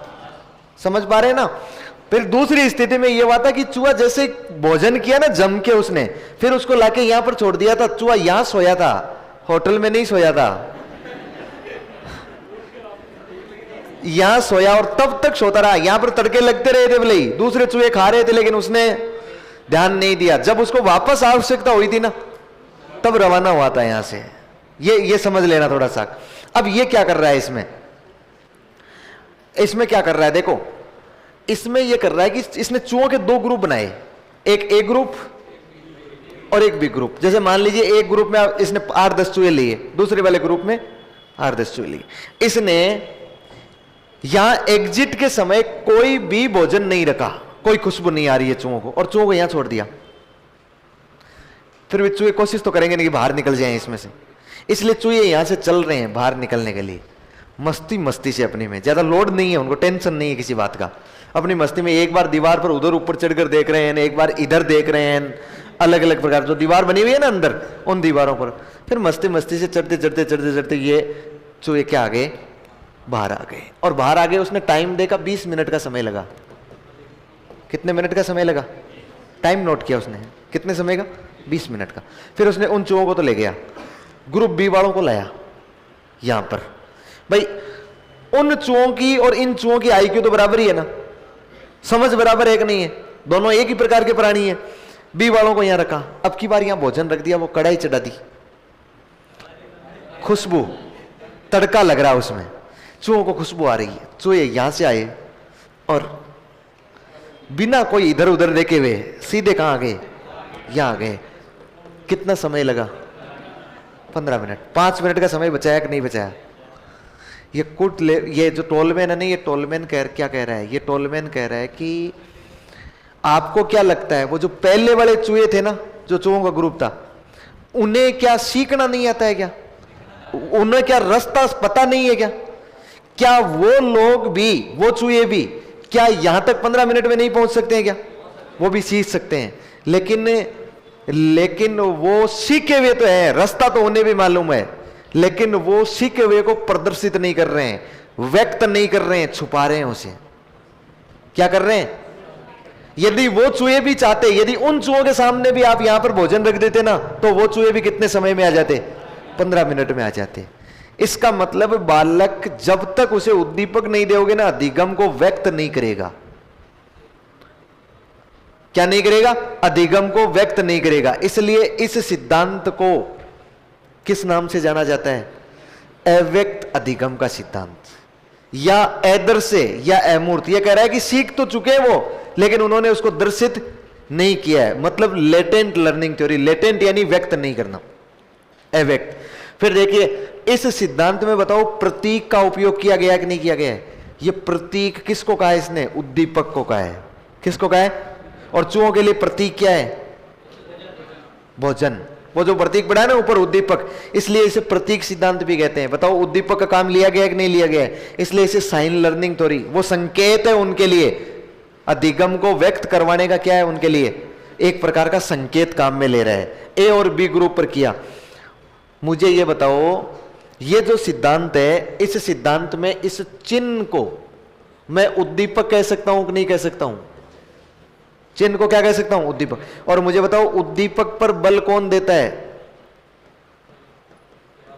व्यवहारवाद देता है कि नहीं देता है? जितने भी व्यवहारवादी है वो किस पर बल देते हैं? आप सोच के देखो, थोंडाइक उद्दीपक कहता है, अलग बात है स्वाभाविक कहेगा। पावलो उद्दीपक की बात करता है, वो अलग बात है कि अस्वाभाविक। स्किनर उद्दीपक की बात करता है, वो अलग बात है कि क्रिया के बाद में देता है तो उद्दीपक ही ना भाई। आगे जाके पुनर्वलन बनता है, वो क्रिया के बाद में देता है। ये बताओ उद्दीपक की बात कर रहा है कि नहीं कर रहा है?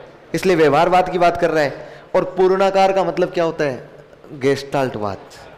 क्या होता है? गेस्टाल्टवाद। पूर्णाकार यानी क्या होता है? गेस्टाल्टवाद। और मुझे एक बात बताओ, जितने भी गेस्टाल्टवादी हुए हैं वो सारे के सारे संज्ञानवादी एक नहीं है? सारे के सारे क्या हैं? संज्ञानवादी। मुझे बताओ इस सिद्धांत को मैं व्यवहारवादी और संज्ञानवादी सिद्धांत कह सकता हूं कि नहीं कह सकता हूं? या इस सिद्धांत को मैं व्यवहारवादी और गेस्टाल्टवादी सिद्धांत कह सकता हूं कि नहीं कह सकता हूं? दोनों काम में लिया है इसने। चूहों के ए और बी ग्रुप पर प्रयोग किया है। किसने किया है? टोलमैन। यहां तक लिख लिया? लिखो, आगे एक लाइन में लिखो।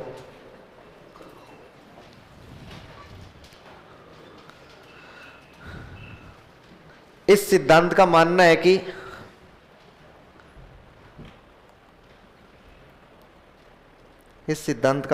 कि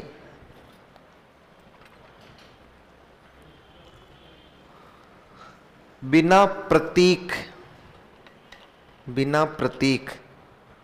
कोष्टक लिखो उद्दीपक, बिना प्रतीक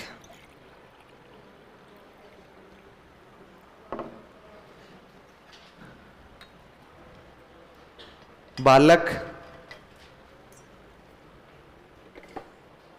अधिगम को व्यक्त नहीं करता है। अधिगम को व्यक्त नहीं करता है।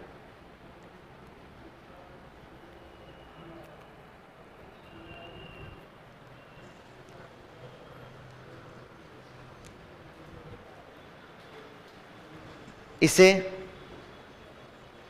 इसे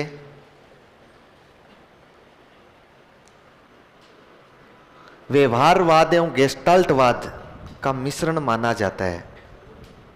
इसे व्यवहारवाद एवं गेस्टाल्टवाद का मिश्रण माना जाता है।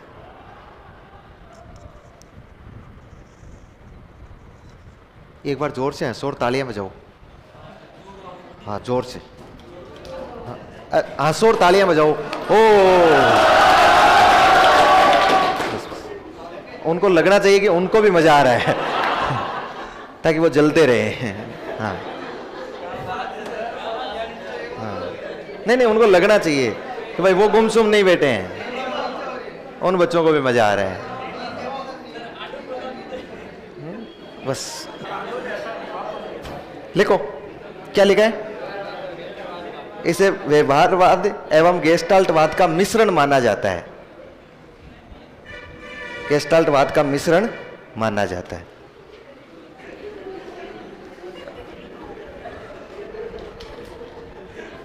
अरे यही मनोविज्ञान है ना। अरे तो वो तो सस्पेंस में आई गए ना। और ऐसे भी उन बच्चों को ये भी नहीं लग रहा है भाई उन बच्चों के साथ अत्याचार हो रहा है, उनको लग रहा है हमें हमसे ज्यादा मजा उनको आ रहा है, चाहे भले ही हम कुत्ते बिल्ली की बात कर रहे हो। अब उनको क्या पता कितने दुखी है हम। लेकिन लिखो, हो गया। इसको इंग्लिश में नहीं लिखा है आपने ना, चिन्ह पूर्णाकार को।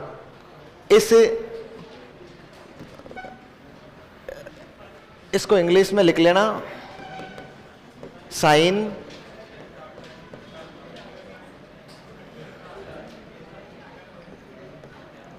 सही लिखा गया, गेस्टाल्ट। सही नहीं है पता तो अभी तो सुधार दूं, मौका है।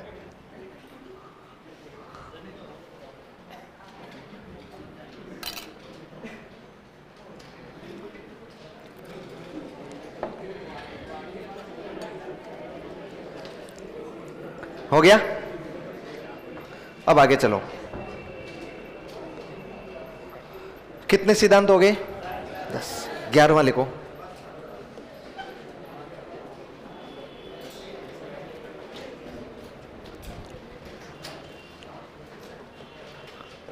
आनुभाविक, इसका तो नाम ही लिख लो केवल, या अनुभवजन्य अधिगम का सिद्धांत। आनुभाविक या अनुभवजन्य अधिगम का सिद्धांत।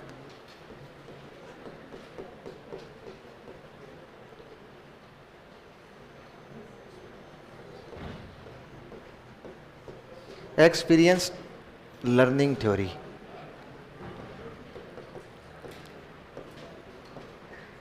लर्निंग थ्योरी है। ये दिया किसने? ये दिया कॉल रोजर्स ने। कार्ल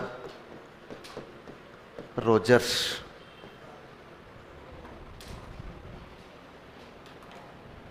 कार्ल रोजर्स ने।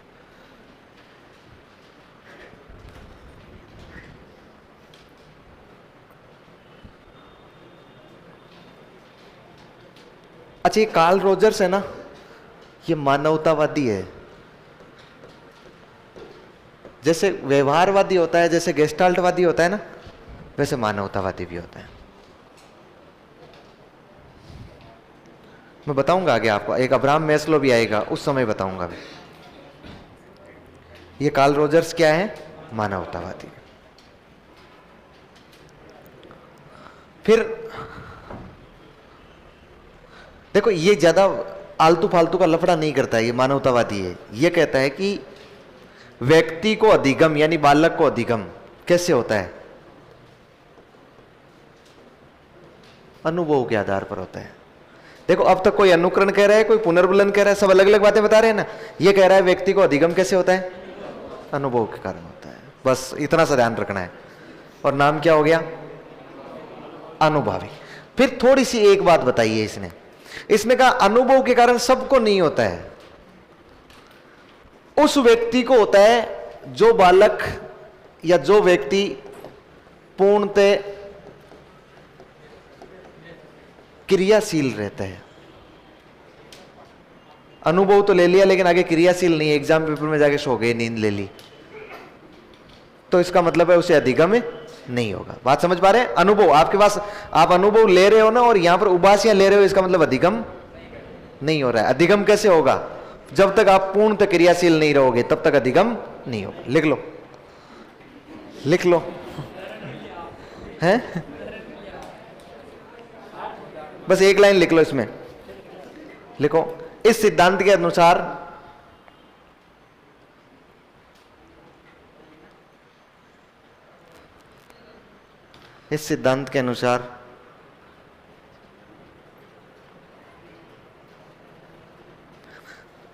देखो ये कृतिका क्या कर रही कि हमें लगा ये चूहा शायद अनंत अंबानी की तरह वीआईपी था, इसलिए होटल में ठहरा होगा।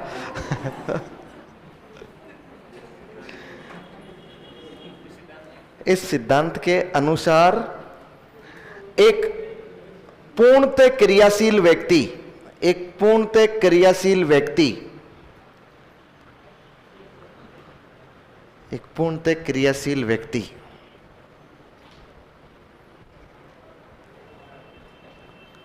एक पूर्णतः क्रियाशील व्यक्ति अपने अनुभवों के आधार पर अधिगम करता है,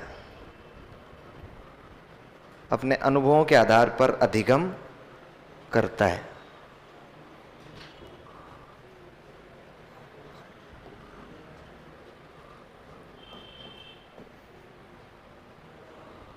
अधिगम करता है।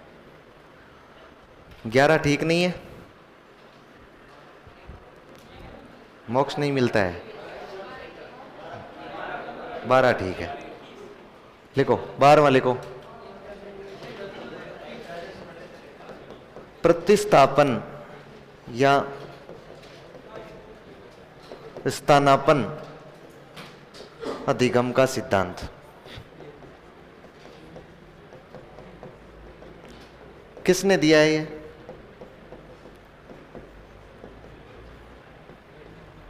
एडविन गुथ्री ने दिया है।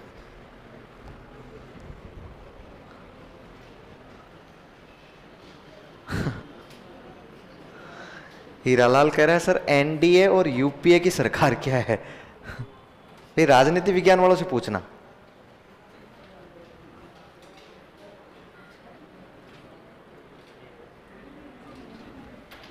एनडीए और यूपीए, कोई बता सकता है मुझे एनडीए और यूपीए की फुल फॉर्म? यूपीए, एनडीए क्या है? एनडीए गठबंधन नहीं है, पार्टी नहीं है। एनडीए बहुत सारी पार्टियां मिलकर एक गठबंधन बनाती है। देखो एनडीए को बोलते हैं नेशनल डेमोक्रेटिक एसोसिएशन, राष्ट्रीय लोकतांत्रिक गठबंधन, और यूपीए होता है यूनाइटेड प्रोग्रेसिव एसोसिएशन, संयुक्त प्रगतिशील गठबंधन।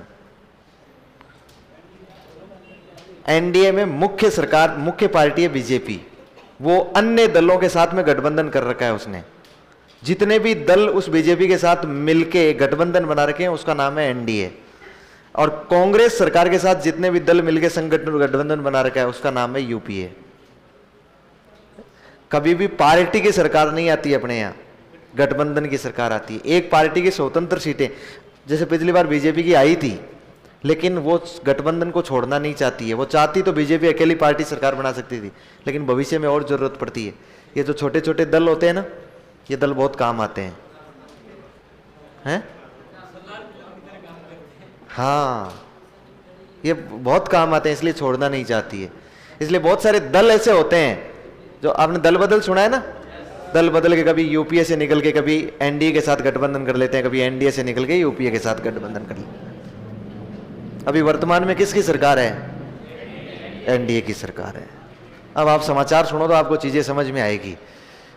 वो समाचार में कहेंगे एनडीए के लिए ये हुआ, यूपीए के लिए ये हुआ।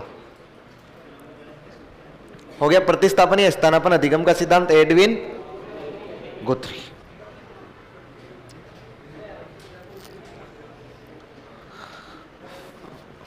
इसके एक दो और नाम है ना यार, लिख लो, इसके एक दो और नाम लिख लो, उपनाम।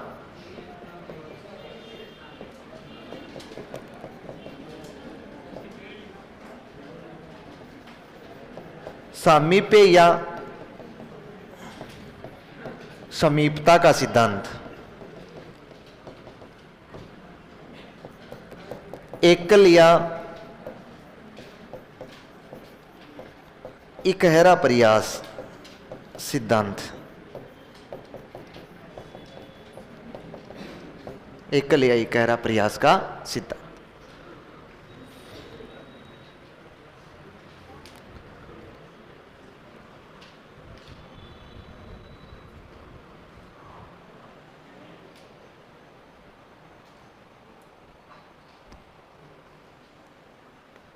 एकल प्रयास का सिद्धांत था। इंग्लिश वर्ड है सब्स्टिट्यूशनल थ्योरी, सब्स्टिट्यूट देना।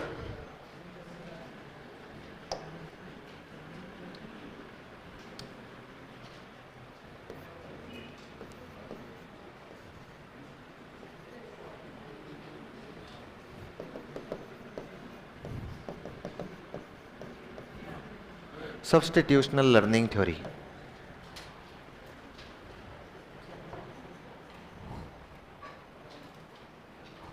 क्या हुआ? प्रयास, इतिहास नहीं लिखना रे एकल इतिहास, प्रयास है।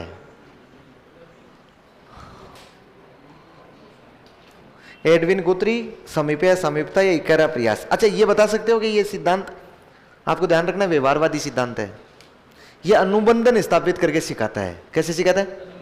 पहले अनुबंधन कौन स्थापित कर रहा था? दो लोग, एक तो पावलोव और एक स्किनर। पावलोव तो कर रहा था उद्दीपक से और स्किनर कर रहा था अनुक्रिया से। याद आया कुछ? दोनों अनुबंधन स्थापित कर रहे थे, वो तो कर रहा था उद्दीपक से, ये कर रहा है, लेकिन उद्दीपक से भी कर रहा था तो बहुत सारी क्रियाएं करवा के कर रहा था ना, और उसे अनुक्रिया से भी कर रहा था या पुनर्बलन से कर रहा था तो भी बहुत सारी क्रियाओं के माध्यम से कर रहा था ना। एडविन गुथरी आया, इसने कार्य सुनो सुनो, एडविन गुथरी ने कार्य अनुबंधन स्थापित करवाने के लिए इतनी सारी क्रियाएं नहीं करनी है, उस उद्दीपक और अनुक्रिया के मध्य निकटता ले आओ, समीपता ले आओ, तो एक ही प्रयास में अनुबंधन स्थापित हो जाएगा। निकटता या समीपता लाने का मतलब यह नहीं है कि बहुत जल्दी बहुत नजदीक ले आए, इसका मतलब उनमें समानता कर दो। उनमें क्या कर दो? समानता। ऐसा सब्स्टिट्यूट दे दो, मतलब उद्दीपक सामने पड़ा है, बालक उसको देख के अनुक्रिया करेगा, तो उस बालक को जो उद्दीपक दे रहे हो ना, वो बालक के लिए बहुत अच्छा होना चाहिए, बहुत कारगर होना चाहिए, बहुत काम का होना चाहिए। आप बालक को कहते हैं कि बेटा तू यदि 4 सवाल याद करेगा तुझे चॉकलेट देंगे, बालक कहेगा अरे फिर क्या लेना देना है इस बात से, चॉकलेट नहीं चाहिए मुझे, मेरे पास चॉकलेट पहले ही खूब सारी पड़ी है।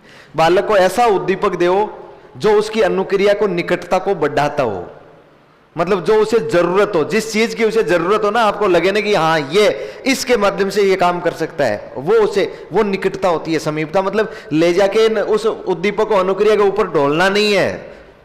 इसका मतलब यह होता है कि जो अनुक्रिया के, बालक को अनुक्रिया करने के लिए, उसके समीप ले जाने के लिए, उस क्रिया करने के लिए प्रेरित कर सके, वो निकटता होती है, वो समीपता होती है।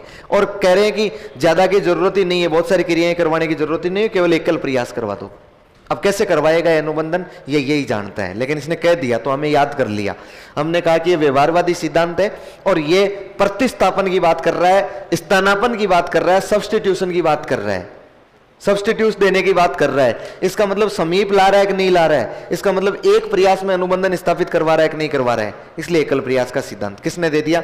एडविन गुथरी। करेगा अनुबंधन ही, तीसरा व्यक्ति है जो अनुबंधन स्थापित कराए। लिखो, हेमंत पूछ रहा है गलत आदतों को इससे छुड़वाया जा सकता है इस सिद्धांत से? हाँ छुड़वाया। वो अपने को ऑप्शन पे ध्यान रखना है कि किससे गलत आदतों को छुड़वाएं हम। 3 सिद्धांत हो गए गलत आदतों को छुड़वाने के लिए, अच्छी आदतों को पकड़ने के लिए। लिखो,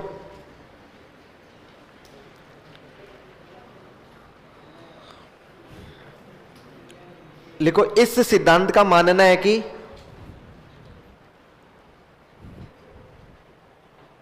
इस सिद्धांत का मानना है कि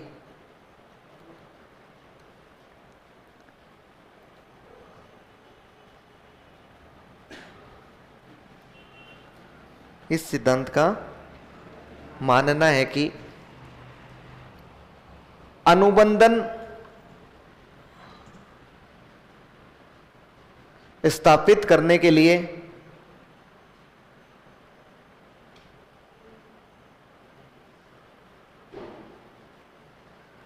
बहुत सारी अनुक्रियाएं नहीं की जानी चाहिए।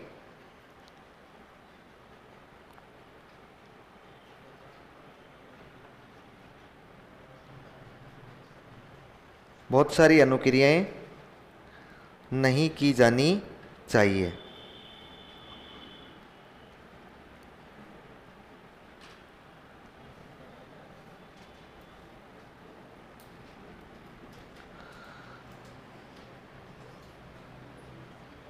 बल्कि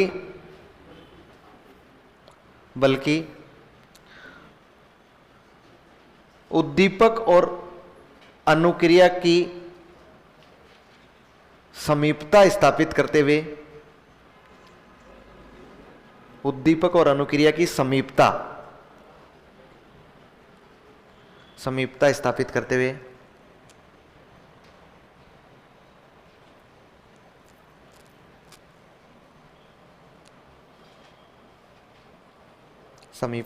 करते हुए केवल एक प्रयास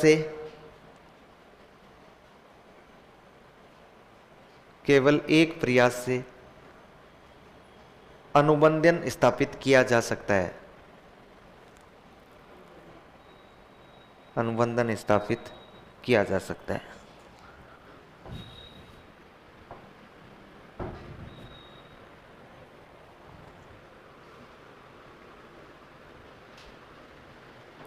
हो गया? 12 का नाम ठीक नहीं है ना? घड़ा भरो। 13 लिखो।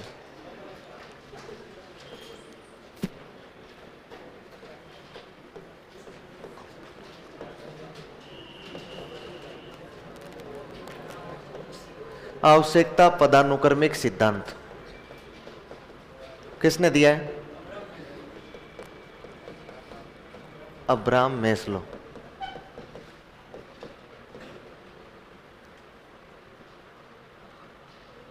कैसा है? मानवतावादी है।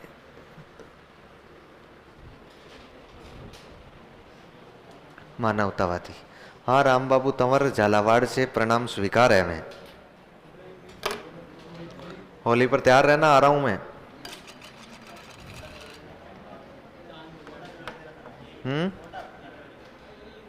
डोडा कोटा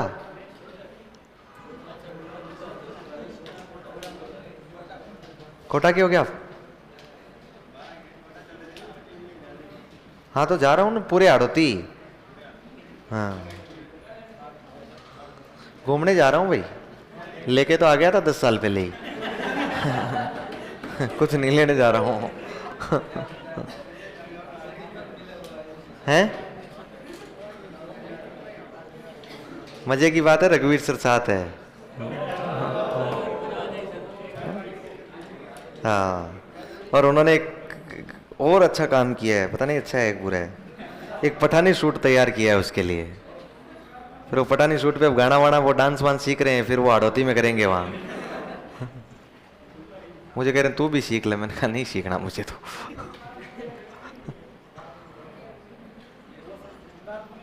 हैं? हाँ फुल क्रिएटिव आदमी है। क्रिएटिव आदमी है। कभी मूड होता है तो हमें गालियां निकाल लेते हैं।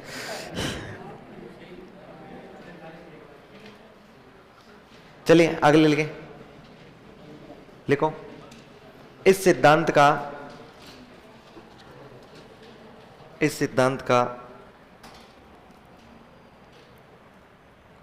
विस्तृत अध्ययन अभिप्रेरणा नामक बिंदु में किया जाएगा। लिखो तो इस सिद्धांत का विस्तृत अध्ययन अभिप्रेरणा नामक बिंदु में किया जाएगा।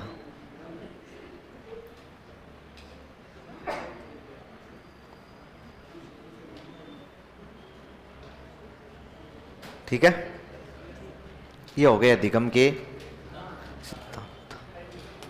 क्या हो गया? टाइम हो गया? नहीं, अभी क्या टाइम हो गया इतना जल्दी?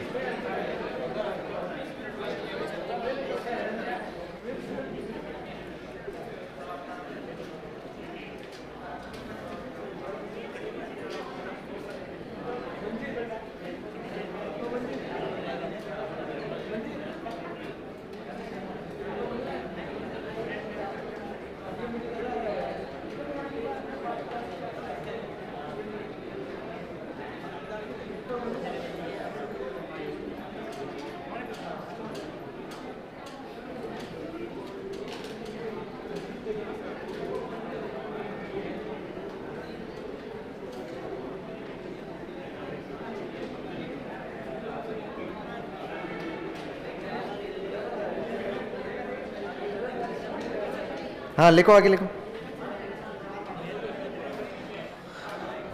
अच्छा, मैंने एक बिंदु बीच में छोड़ा था, आपको बताओ तो, अधिगम के प्रकार। मैंने कहा सिद्धांत होने की बात बताऊंगा, दोबारा से लिखो।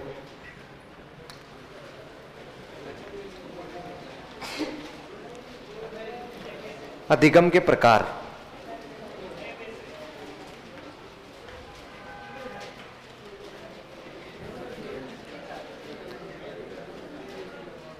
दो प्रकार तो मैंने बता दिए थे, सामान्य थे। कौन से? एक तो संवेदी और एक पेशी। अब लिखो डेविड आसुबेल के अनुसार, डेविड आसुबेल के अनुसार कितने प्रकार बताए इन्होंने? 4 प्रकार बताए। लिख लो। नंबर 1, रटकर सीखना। Number 2,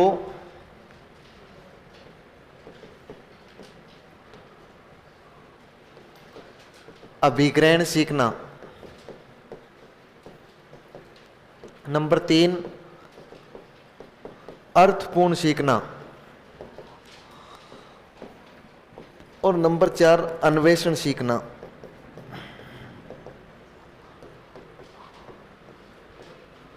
rote learning,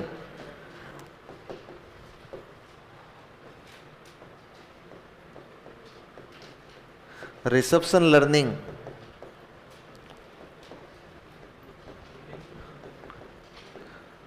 meaningful learning,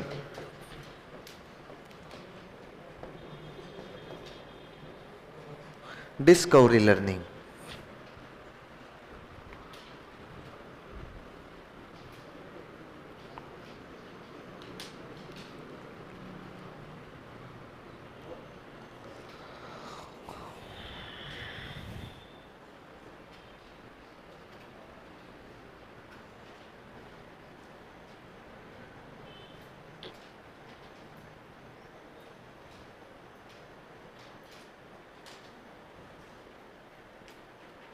हो गया या नहीं हुआ?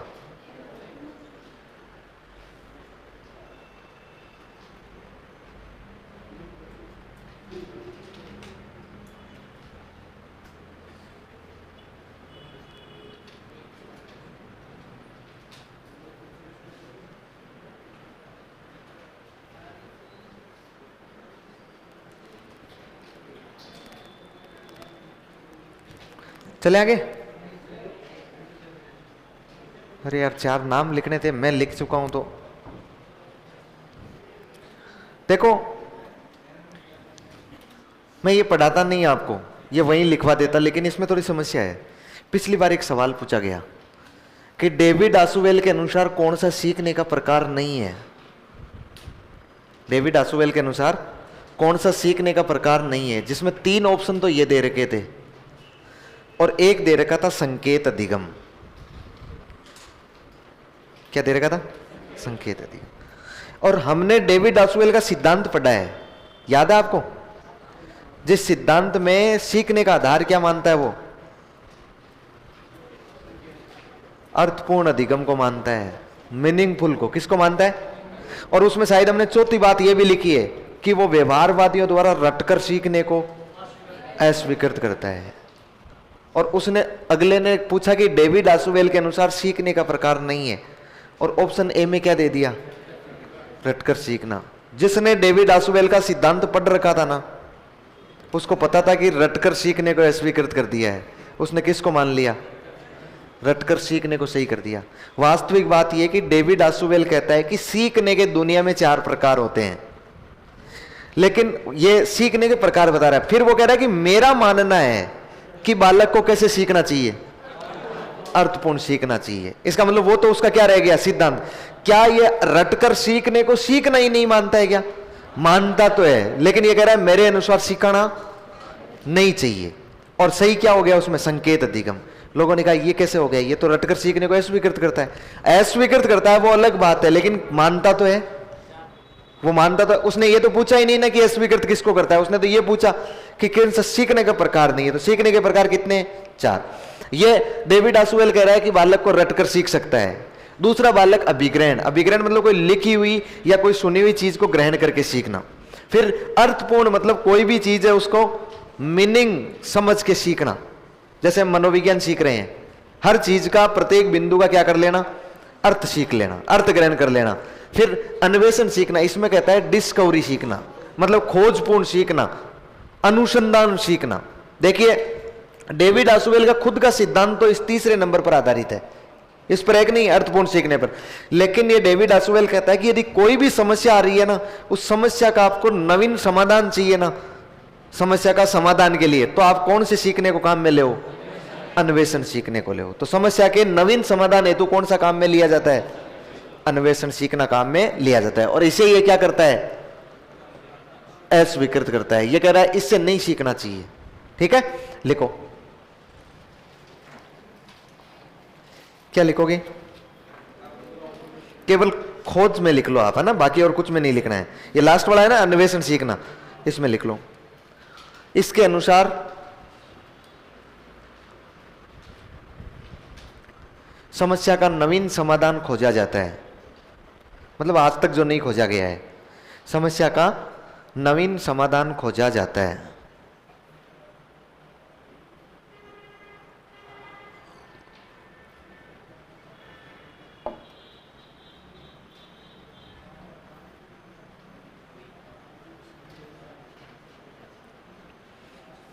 हो गया क्या?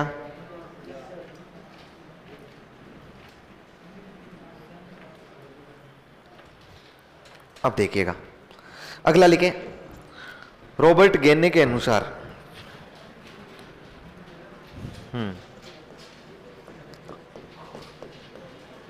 रॉबर्ट गेने के अनुसार इसने एक पुस्तक लिखी भाई,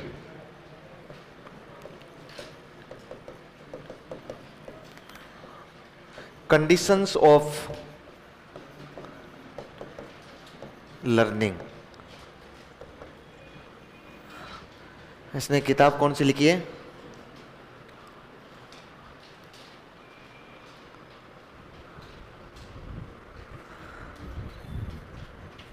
देखो, अधिगम की ये पूछ रहे हैं शैलियां और अवस्था भी करवाओगे। अधिगम की अवस्था तो करवा दी है ना, अधिगम के सोपान ही तो अवस्था है, और कौन सी अवस्था होती है? और अधिगम की शैलियां मतलब अधिगम के तरीके, और अधिगम के तरीके मतलब अधिगम के सिद्धांत। अधिगम करवाने का तरीका ही तो बता रहे थे ना हम, कि बालक को कैसे सिखाओ। कोई कुत्ते उछाल कर, कोई बिल्ली उछाल कर सिखा रहे थे। रॉबर्ट गेने, कंडीशंस ऑफ लर्निंग, किताब लिख ली, लिख लेना है आगे, है ना, किताब लिख ली, कंडीशंस ऑफ लर्निंग मतलब अधिगम की परिस्थितियां। और इसमें अधिगम के कितने प्रकार बताए? 8 प्रकार बताए। अधिगम के कितने प्रकार बताए? 8 प्रकार। और ये जो 8 प्रकार बताए ने किस प्रकार से बताए हैं? पिरामिडीय रूप से। पिरामिडीय या जिसे बोलते हैं हम लोग पदानुक्रमिक, मतलब हायरार्कियल रूप से। पदानुक्रमिक हायरार्कियल मतलब एक के बाद एक, डायरेक्ट लांग नहीं सकते हैं। ये बालक को सीखने के कितने प्रकार बताता है? 8। ये कहता है पहले नंबर 1 का सीखा जाएगा, उसके बाद नंबर 2, फिर नंबर 3, फिर नंबर 4। बालक ऐसे ही सीखता है अपने जीवन में। ध्यान दे जाएगा। कौन कौन से बताए? इस तरह से एक पिरामिड बनाओ। इस तरह से क्या बना लेना है? एक पिरामिड बना लेना है। कितने प्रकार है?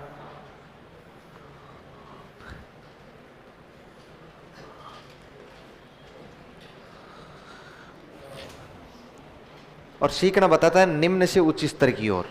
पहला सीखना सबसे निम्न मानसिक स्तर का है, मतलब छोटा सा बच्चा सीख जाएगा, ज्यादा दिमाग की जरूरत नहीं है। ऊपर वाला सबसे हाईएस्ट स्तर का है, हाईएस्ट लेवल का है। तो नंबर 1 लिखो। कौन सा होता है? संकेत अधिगम। संकेत अधिगम। नंबर 2 उद्दीपक अनुक्रिया अधिगम, या उद्दीपक प्रतिक्रिया एक ही बात है। नंबर 3 बताओ रे, भूल गया हूं मैं।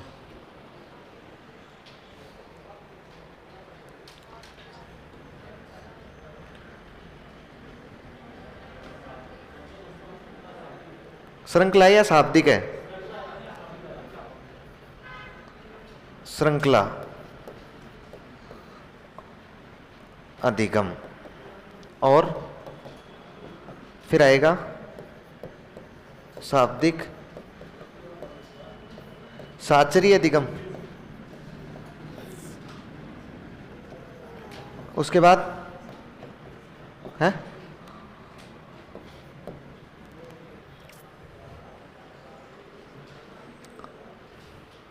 सर, अजमेर वाला बता रहे।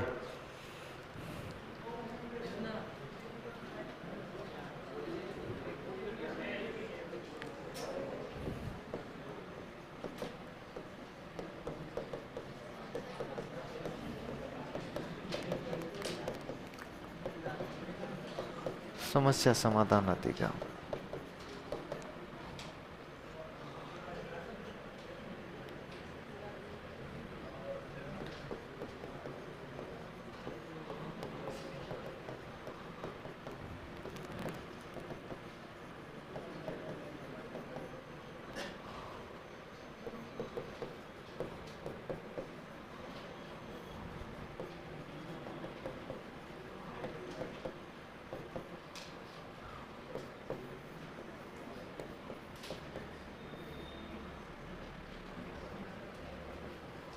अब सही है क्या? सही होगा, नहीं तो नंबर उक चूक कर लेंगे। ये तो लिखा रहने दो, यहाँ नंबर लगा लेंगे 7 की जगह 8 है। अंग्रेजी और लिख लो इनकी।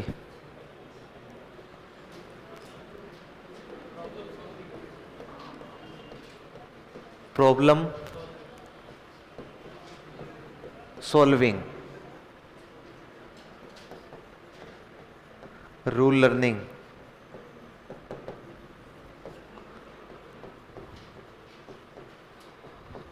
Concept learning,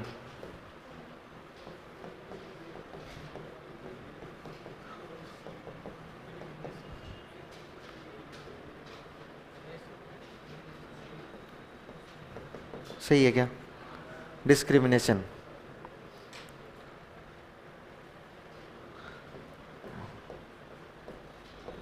verbal association learning, chain learning,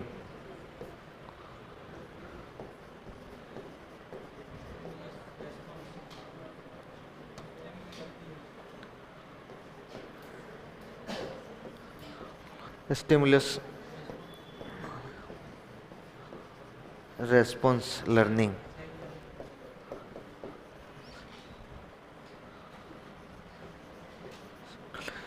signal learning. ये लो,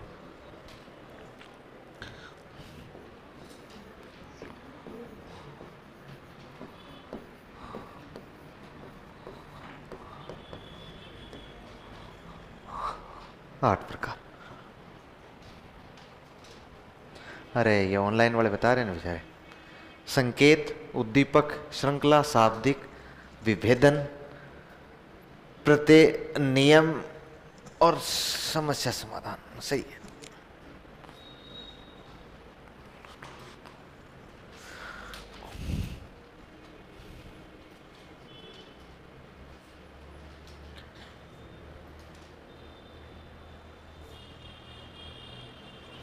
आज और कितने मिनट पहले?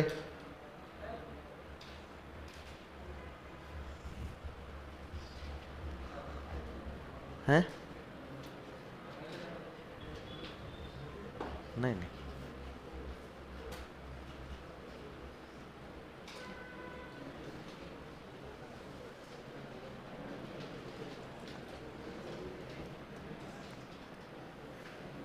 हो गया क्या?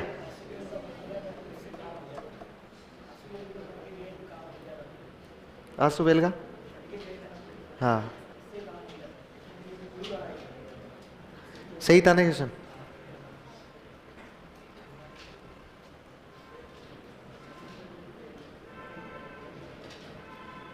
लिख लिया?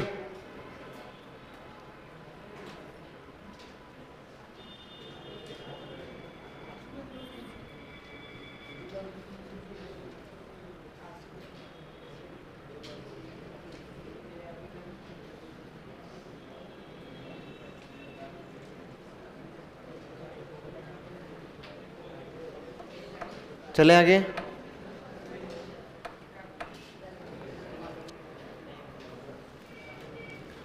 अच्छा देखो, एक किताब कौन सी लिखता है?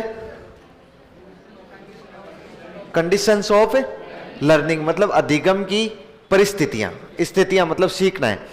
इसने जो पिरामिड बताया ना, हायरार्की बताई है, इसमें निम्न से लेकर उच्च मानसिकता स्तर की ओर व्यवस्थित किया है। निम्न मानसिकता स्तर का मतलब एक लो मेंटल लेवलिटी का बालक, छोटा बालक भी सबसे पहला जो अधिगम सीखता है ना, वो कौन सा होता है? संकेत। संकेत सीखने के बाद कौन सा होगा? उद्दीपक। क्रम पूछा जाएगा आपको और बीच बीच में से और दे दिए जाएंगे और फिर कहा जाएगा इनका क्रम व्यवस्थित करो। सबसे पहला याद करो, देखे संकेत, दूसरा, तीसरा, चौथा, पांचवा, छठवां, सातवां, आठवां, समस्या समाधान।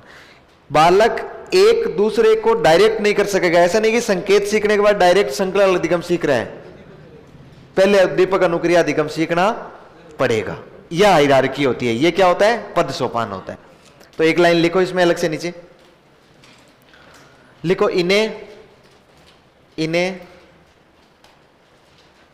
इन्हें मतलब इन 8 प्रकारों को, इन्हें निम्न से उच्च मानसिकता स्तर की ओर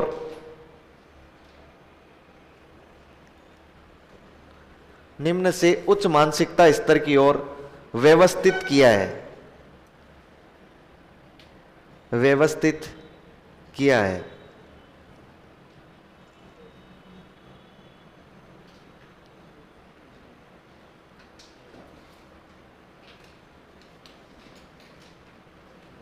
निम्न से उच्च मानसिकता स्तर की ओर क्या किया है? व्यवस्थित किया। हो गया? अब मैं इनको, टाइम सवा चाहिए ना, तो मैं इनको कल समझा दूंगा थोड़ा थोड़ा। आपको सभी को समझना पड़ेगा, अभी थोड़ा टाइम लग जाएगा। चलिए, ये कल हम लोग अधिगम की पेंडेंसी जो भी बची है ना बने, अधिगम का स्थानांतरण, अधिगम का वक्र, पठार, ये चीजें कंप्लीट करने के बाद हम लोग अभिप्रेरणा की ओर चलेंगे।